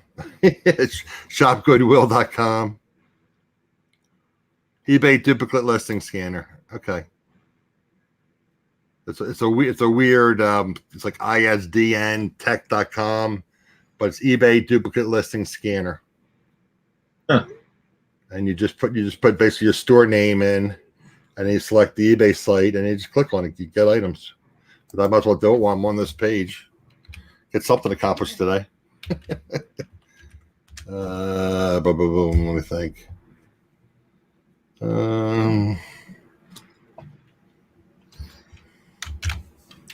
Well, that's to be capitalized or not. Might as well do it. Yeah. Well, I'm here, right? No time like the present. US. So you put in your store name under seller name. Then you put in your eBay site, which mine is US. Then I just click on get items. Valid seller name. Yeah, okay. So what I want to do is I'm going to copy and paste from my store.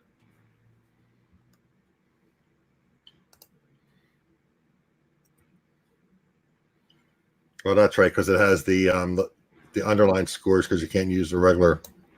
You can't use it in your store name. You get hyphens and apostrophes and stuff. All right, so you can use the underlines. All right, let's try this again.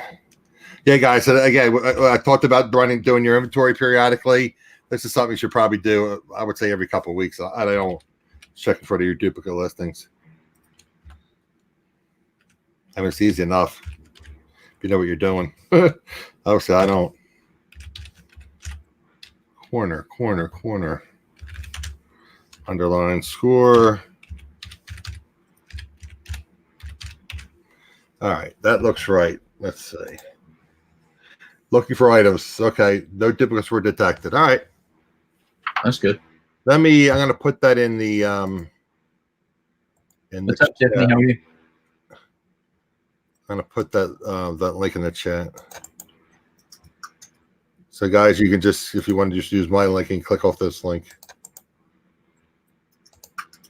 All right, so this is the eBay duplicate listing scanner.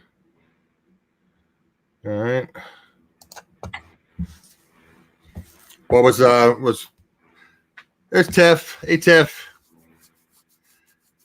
Guys, wish my friend Miss Tiffany well. She could use your good thoughts. And prayers if you're so inclined. What's Miss Crystal saying? She uses the Ninja coffee bar. I can make a cup of coffee or a whole pot, and I don't need K-cups. Yeah, it's cheaper than using K-cups. Like I said, I won't pay more than 30 cents. And then you can buy the Keurig ones, and they're paying no. You pour your ground coffee, you pour it in there. And they don't have like a filter, so you basically pour it in there, And then so then when you take it out, it has like a little like metal screen. So I start banging it inside the trash can and try to clean it out. Yeah. And refill it. But hey, it maybe cost me 10 cents a cup as opposed to 30 cents a cup. Like I said, my daughter bought us a Keurig for Christmas, and I just had a little cheap coffee maker, a little Walmart brand, whatever they're.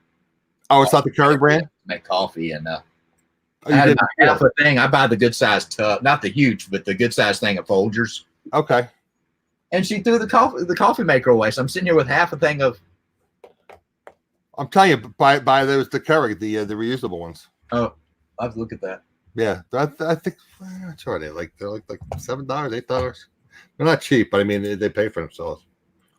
Yeah. I have 2 of them. Yeah, they work. I mean, like I said, they're kind of a pain cleaning out, but it's cheaper than buying the K cups all the time. And I never buy the was it Green Mountain brand or whatever it is, their Keurig brand. Yeah, I think I've seen that. I buy the licensed ones. I don't drink coffee every day, but if I reusable K cup, $9.47. Keurig Mike K cup reusable K cup pod coffee filter, comparable with all 2.0 Keurig K cup coffee pod makers. That's not bad. $9.47 free shipping.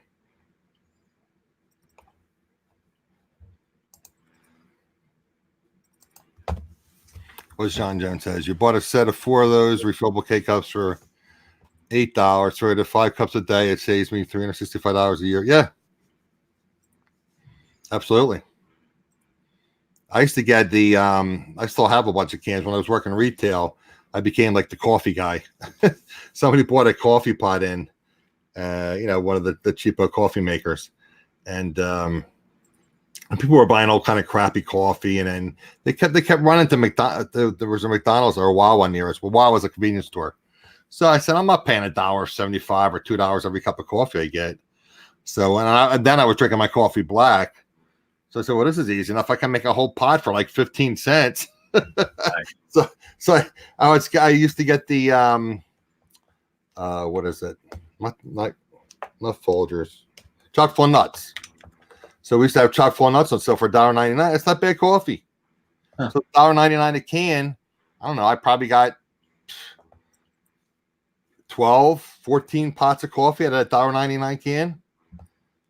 So whenever they had them on sale, I would stock up. I got a huge box. I still have probably a dozen of those cans left.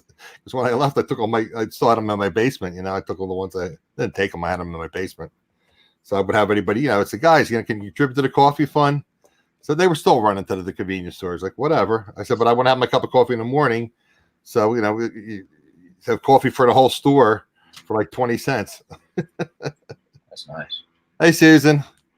I have to pack mine full of creamer and sugar. I can't drink it black. I'm sorry. I'm sorry you were saying I missed your. Oh, Grimes Fives. Hey, Justin.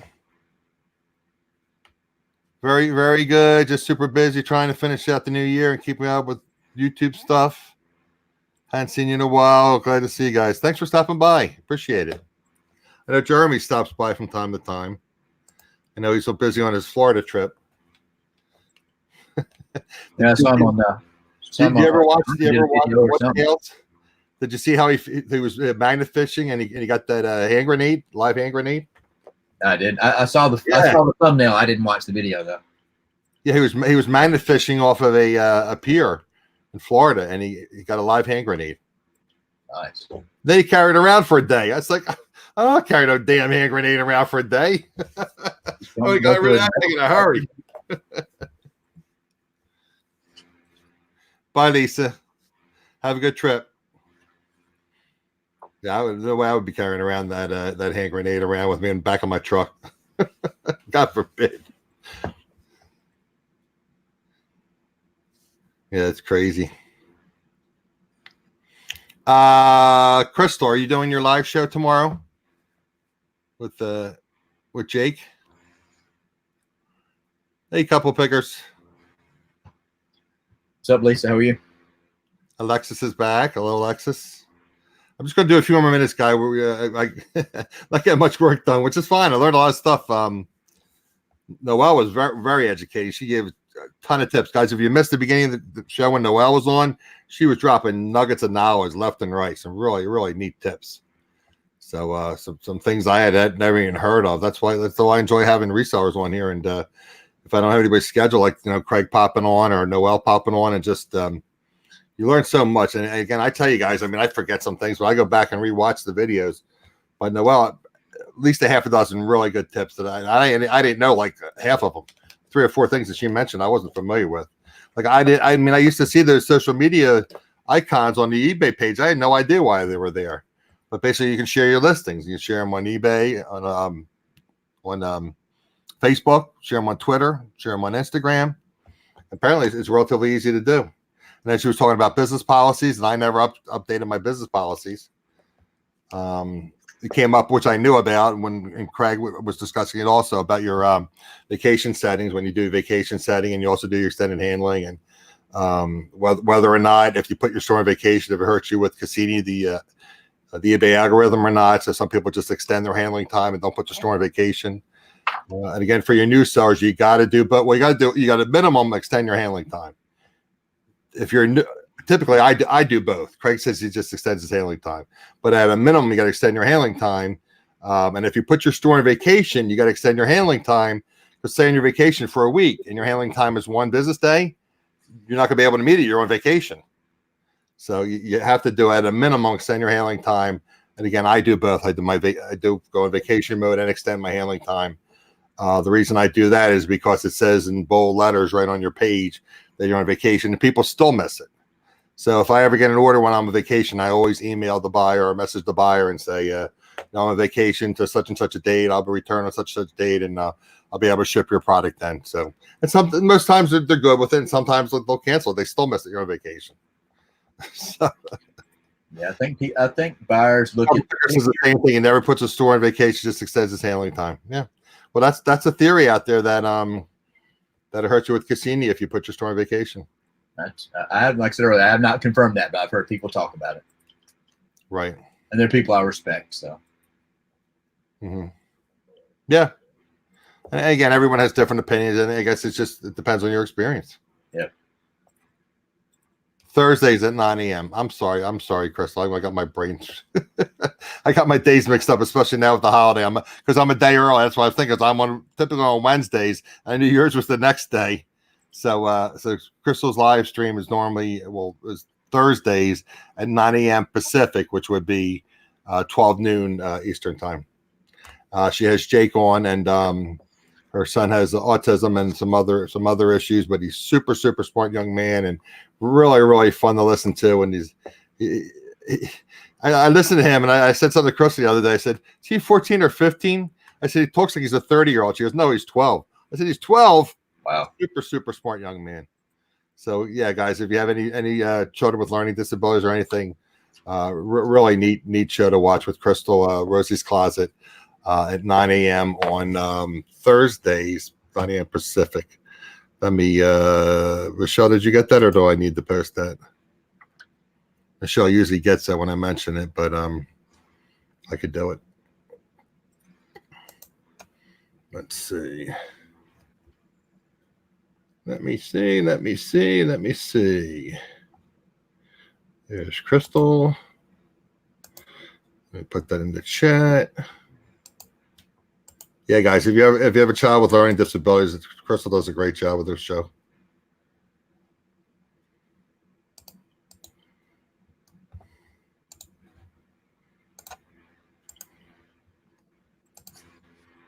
Okay, so that is Crystal's.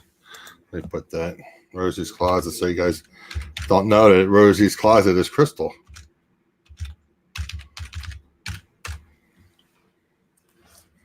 Okay. Yeah. So guys, yeah, definitely look into Crystal's Rosie's Closets channel. So I know there's like 20 people here, guys, but I'm not getting any work done, which is fine. I appreciate you guys all popping in. No problem, Michelle. I just yeah. I mean, I was used to doing it as a moderator. It's just that I have StreamYards open, and I also have the pop-up chat open for YouTube, and I have to go down to YouTube and pop it up and copy and paste, and I got like 8 tabs open up top. So were there any last minute questions, guys? Yeah, Alexis, I mean, with you having a niece that's has disabilities, she's very, very interesting. And like I said, Jacob is a really, really neat kid. Really super smart. Thank you, Miss Tiffany. Any other question, guys? Last minute, like I said, I plan on being on to 1, and it's a little after 2. I'm just going to get out. I've been sitting in this chair for so long, I'm getting stiff. Just get out, maybe grab a quick bite to eat or something, and come back and get this inventory done. Yeah, I got. Were there any other questions for Craig or myself, guys? And again, if you join us late, please rewatch the replay, because I mean, really, really neat stuff from brain freeze here. Some really neat information earlier from the well. Really neat stuff. So like I said, 3 or 4 things. She mentioned probably 7 or 8 things, and then 3 of the 7 or 8, I had no idea at all about it. So again, she scroll up through messages about the live stream. Okay, I think I saw something. You said you were having a live stream on Mondays. Alexis is having a live stream, and I know I can't find it.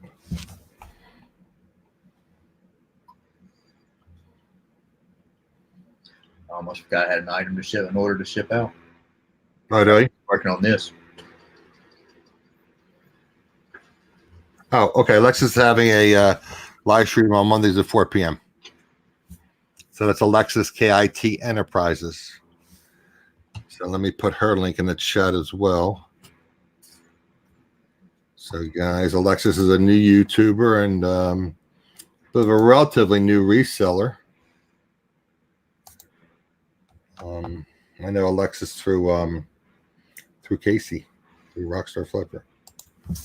Yeah, I don't know where I met Alexis. I know I've seen her in some chats in the last month or 2. Mm-hmm. All right.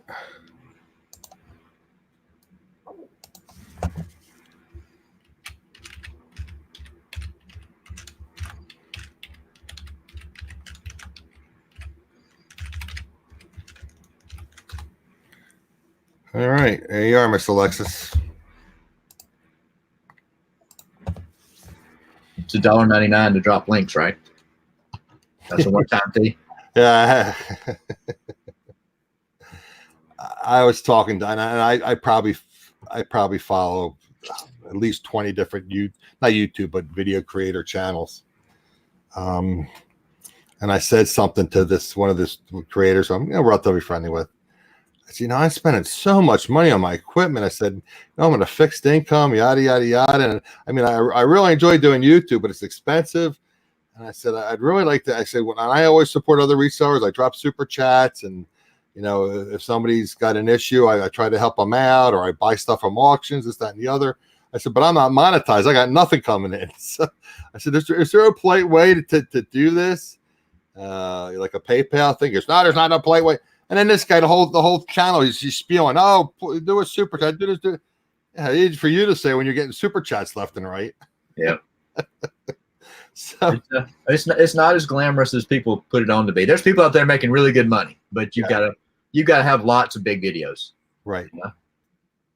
Well, I'm not monetized, so I can't get that at 4,000 watch hours. Right. I'm covered at 31 for like 4 months, 3,100 hours. I'm at 3,200 hours. That's tough. So that's kind of why. I mean, I was only going to do 2 hours, but I was watching the sub count. It was like 18 to 20 some people in here. I said, well, if people are going to willing to hang around, what do I got to do other than my inventory? doing longer work and hangouts like this will help. Yeah, that's how I got a lot of my watch hours early on. Because when I do my live streams, I typically try to keep them around an hour. My normal Wednesday live stream. I'm about $10 away from getting my next check, which will be, I'll be approaching $250 total. Okay. Well, and you put a lot of hours. I mean, when you're doing that show every day, that's a lot of hours. Yeah, I'm not doing that anymore.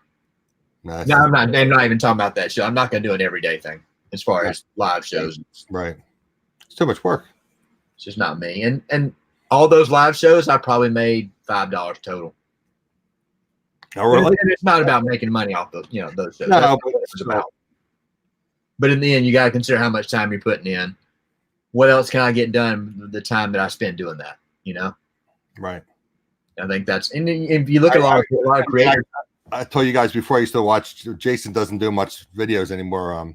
Jason Prof Sales, but he used to always say that VOT. I know you used to be in Jason's chat. Value of time. Yeah. I mean, people talk about there's only 24 hours a day and 60 minutes in an hour, and whatever, whatever was that 24 whatever, and then so many hours in a week, so many minutes in a week. And again, and then I tell people, and I talk about it with my friends, and I say, you only have so many hours, so many minutes in the course of a week. You got to prioritize, and whether it be, I have some health issues, and, I say, I'm going to try to get better, and I'm working on my health. And then, if you have family, you got to spend time with your family. And if you're religious, you got to spend time on your religion. And if you have a business, you got to run your business. So there's only so many hours in a day. So you got to prioritize where you spend those hours. So again, if you spend a lot of times watching Netflix or watching YouTube or whatever, so make the most money on the time that I spend. Right. Yeah. So yeah, if you're doing a show every day, and it's you got prep work, and then you got you might hang on a little bit with the guys after the show. So you're talking 2.5, 3 hours a day times 5 days. It's 15 hours a week. Yeah. I've got to hit mine harder, but it's going to be more on just releasing a 10, 12, 15-minute video once a day. If I can. Yeah, well, I Courtney mentioned that with me. I don't really have that much creative talent in me, and I'm terrible with editing videos. But again, Michelle did ask me last week what my goals were for my YouTube channel for 2020. Definitely doing more recorded content, so that's why I bought the camera. I want to have a better picture on my live streams as well.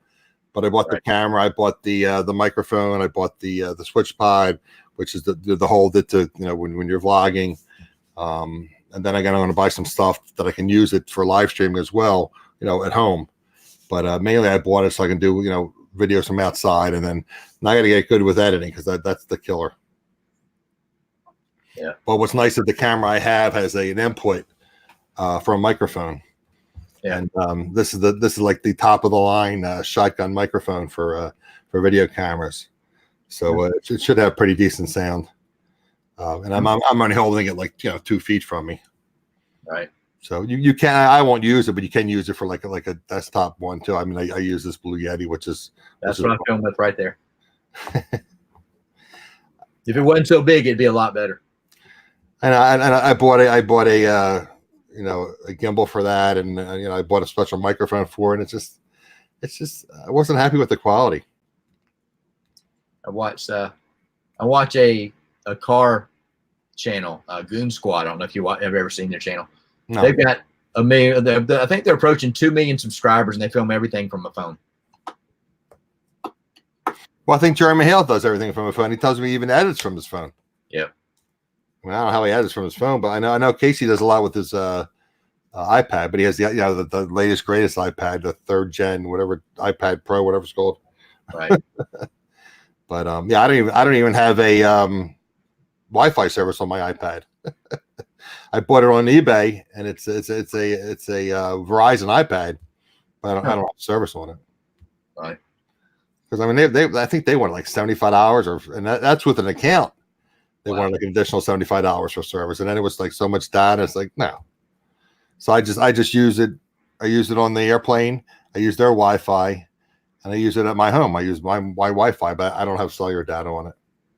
Although I did spend the extra $10 to get a hotspot on my phone, which I rarely use, but it's reasonable. Yeah, I think talking about goals for this year with YouTube, I'm gonna try and do a video a day, and I want to be able to get a paycheck every month from YouTube. It means $100 a month. That's $3 to $5, $3 to $4 a day. Right. Whether that'll happen or not, it's. Yvonne says she does Swift with me on her phone, and there are a few great video edit apps.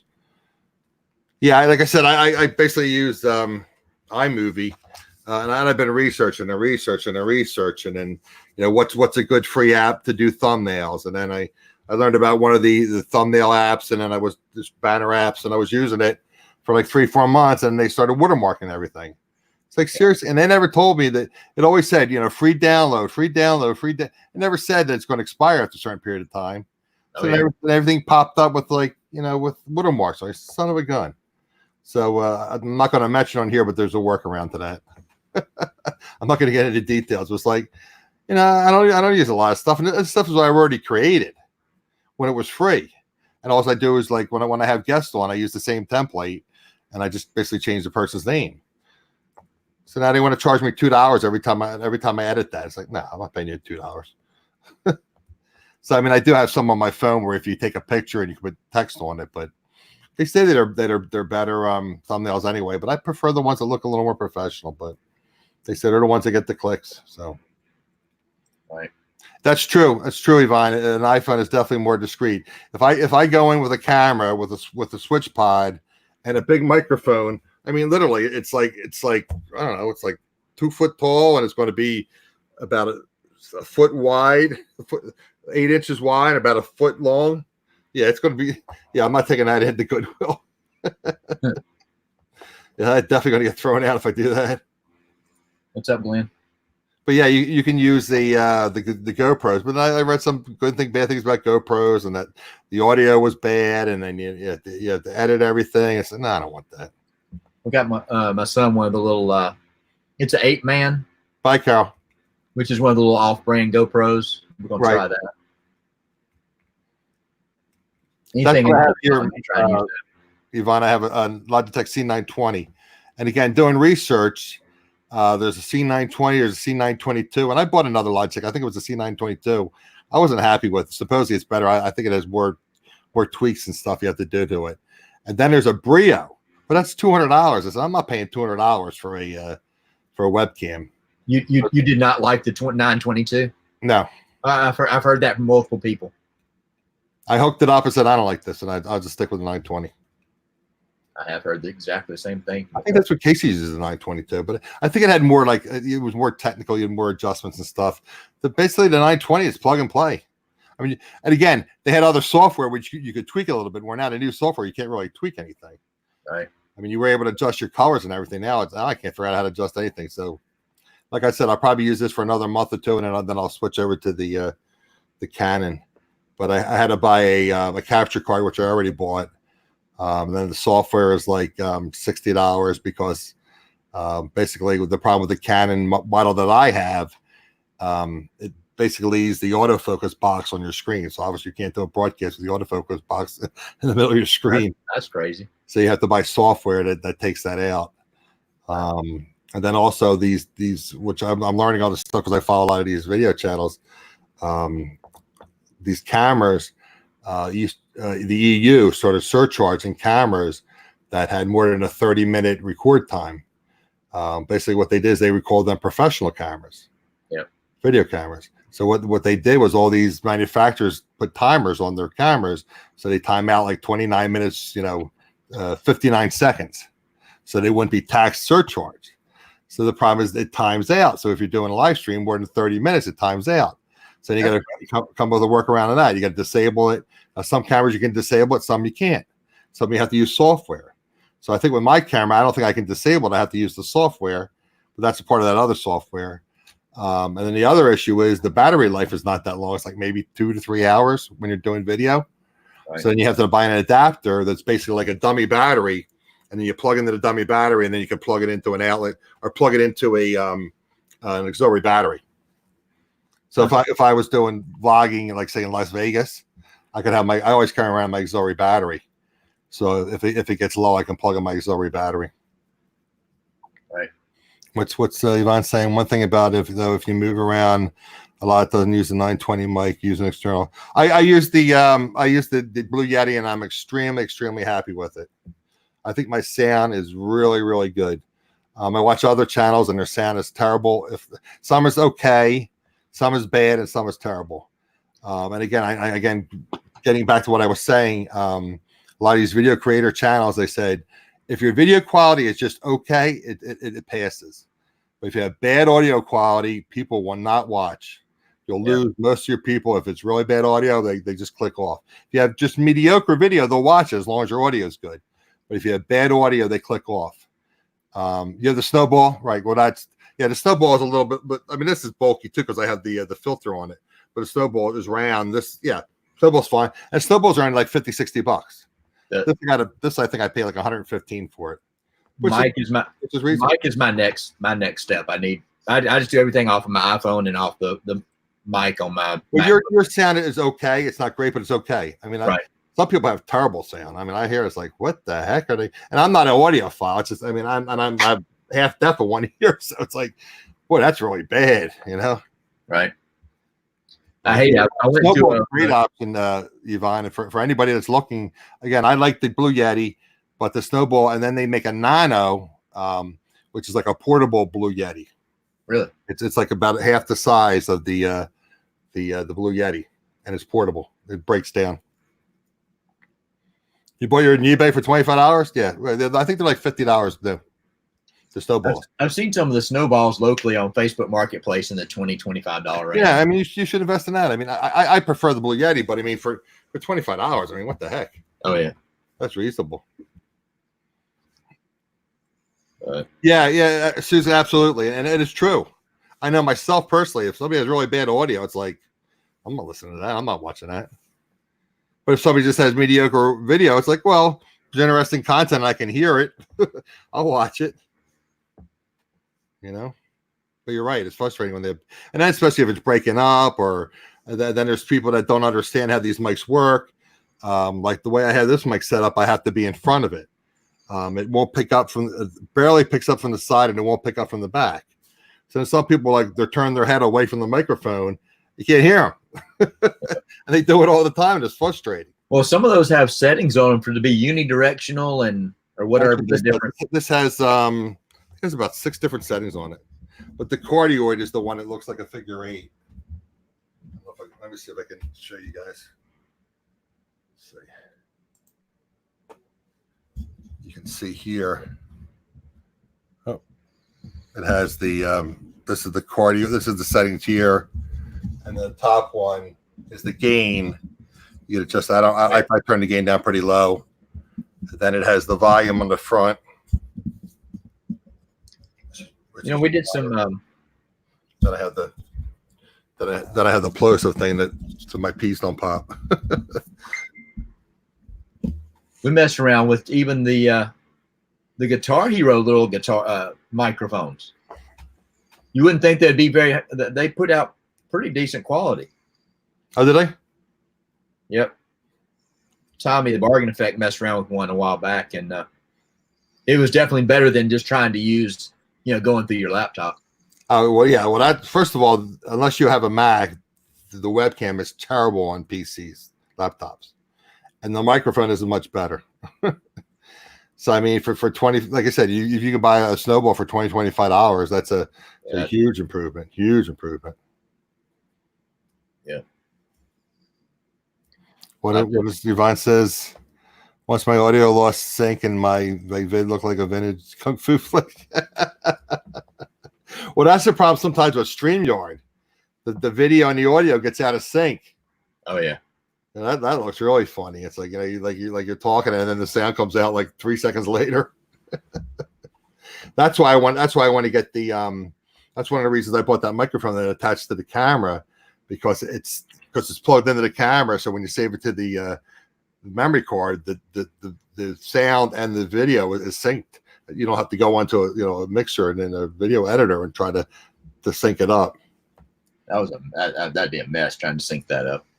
I wouldn't. And I didn't realize it, but apparently I can plug my Blue Yeti into my camera, into the mic port. Really? So if I'm doing a video here, my dining room, I'm just recording a video, I can, of course, that Rode's going to be very good audio, but it's not going to be nearly as good as this. So what I can do is I can plug this into my camera, and that way I don't have to edit the video and the audio to sync it up. It'll already be synced up. Right. You live and learn. I mean, you watch all these things. Like I said, I want to go to this video conference, and I guess all said and done, it'll probably cost me about $700-800. But That'll be fun. yeah, and I get to meet some of these really neat the two brothers. I don't know if you ever watch them, D and Nick Nimmin. Yeah, They actually live in Thailand. They're from like New York, from the States. I don't know why they're living in Thailand, but they both live in Thailand. So so they're really neat guys. So Nick's coming over to speak, and then D is going to be in the States for whatever reason, so he might stop in. And then there's some other really neat creators, and the one guy he was in my chat once because I was talking about it, and he's friendly with Wade's Venture. He was on Wade's channels before, and he was the creator. And there's like 4 other speakers, but they really do them on the East Coast. So I figure it's only I think it's like 5-6 hours drive from me from New Jersey. That's not bad. No, that's not bad. I mean, most of them are in California, Anaheim, and stuff. So you upgrade a little by a little as AdSense came in. Well, I don't have any AdSense yet. That's what I was talking about. That's why I put the PayPal on me. I don't know if anyone's going to ever contribute, but I'm hoping to have AdSense by the summertime. But again, if I'm only going to have 150, 200 views, I'm not going to get much AdSense. But I can get super chats if you're monetized. AdSense is a tough beat. So what do you say? Your average about $10 a month? I'll share my screen. I don't mind showing. Oh, you don't have to share. No, I don't mind. I was just curious. I'm gonna use that great word that everybody loves: being transparent. I need another 800 watch hours, Yvonne. I'm at 3,200. You need 4,000 watch hours, and that's a rolling year, 365 days. I'm not afraid to share my screen. No, I was just curious. That's cool. You'll have to allow it to come through. Oh, okay. Let me. I think it actually breaks it down by month, lifetime. Did you do a screen share yet? I thought I did. No, It's not letting me. It's not popping up. It's a separate window, right? When you do a screen share. Chrome has lost permissions to capture your screen. I've got to follow some steps. Give me a second. Okay, I was gonna say because I know when I first tried doing it, it's like what the heck, and then all of a sudden I saw it pop up as like another screen. Sorry. No, don't be sorry. Just I thought it was me. It's not me. Systems and privacy. Something on my. Can I remonetize? What happened? YouTube, punch in where when monetized. Okay, see a big difference. Okay. Well, you had a typo. PUCH. Is that pitch or punch? I've got to restart Chrome. I'll be right back. Okay. Yvonne, you say, well, I just got remonetized. I can tell you that YouTube will PUCH you more when monetized. I see a big difference now. Do you mean pitch? Is that what you meant? PUCH, pitch, promote? Yeah, I know, and they're deleting some accounts too.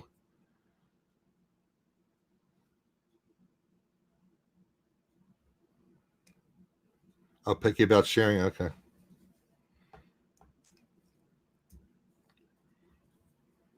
Okay. I know people talk about it all the time. I can talk to them offline then.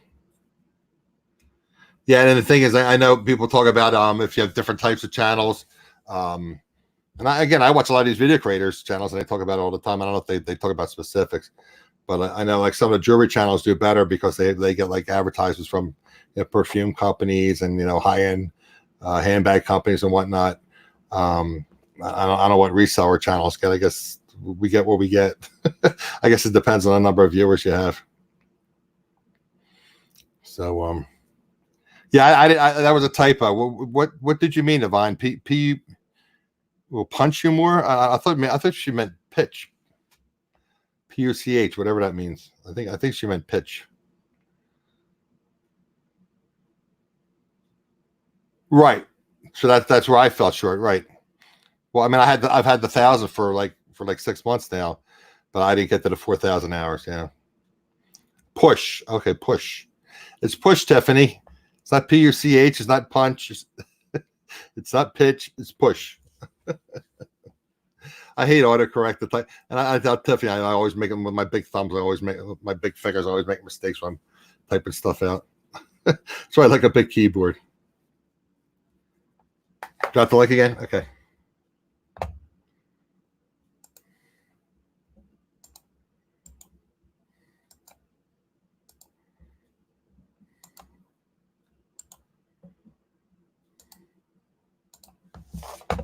All right, Mr. Craig.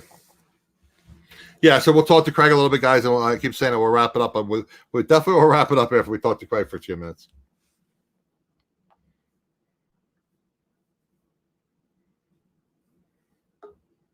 I keep saying that we'll wrap it up. We definitely will wrap it up after a mistake.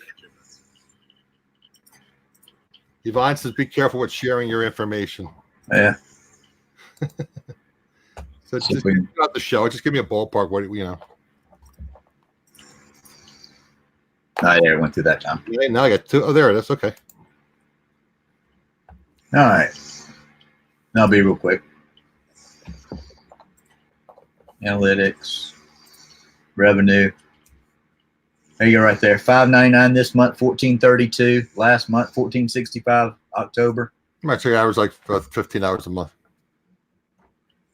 over the last 3 months, but I did very little end of November into December. 37 back in July. I was putting out more content. I was at the point of averaging about $30 a month for a little bit further back. So okay, when you put a lot of content out, yeah. I've had one payout of like $120. Right. Okay. Yeah. You don't want to share the CPMs. I didn't realize that. Yeah. But like I said, depending upon your content, like I said, I know the jewelry sellers do very well. Some of them, because like I said, they're going to advertisements from perfume companies and high end fashion companies. Yeah. I mean, some people make hundreds of dollars. Some people make $3 a month. That's it varies. Yeah, definitely look into that microphone, Craig. I think it'll make a big difference. Yeah. But it is what it is. You know, if I was out to make $1 million, it'd be a problem. Yeah, right. All right, everyone. Again, I've said it 4 different times, so we might as well end this live stream. I appreciate y'all being here, and so really, really appreciative of some of the newer people not newer people, but newer to my channel. I know Yvonne's been on popped on my chat before, but I appreciate her being here.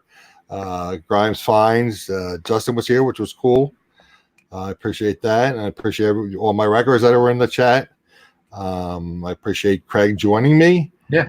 And I appreciate you all joining me. And again, guys, if you missed the beginning of the show, Noel was dropping a lot of great information. Thanks, Glenn.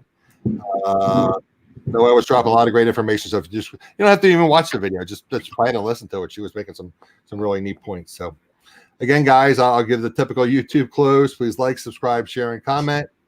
Again, if you enjoy this content and you're a reseller, I think you'll find some valuable information here. And again, so we'll be done with the holidays next Wednesday. So I'll try to schedule somebody for next Wednesday at 3 p.m. Eastern for my Reselling Rhythm show, which is typically every Wednesday at 3 p.m. where I interview other resellers. So guys, again, thanks for being here, and we shall see you next time. Later.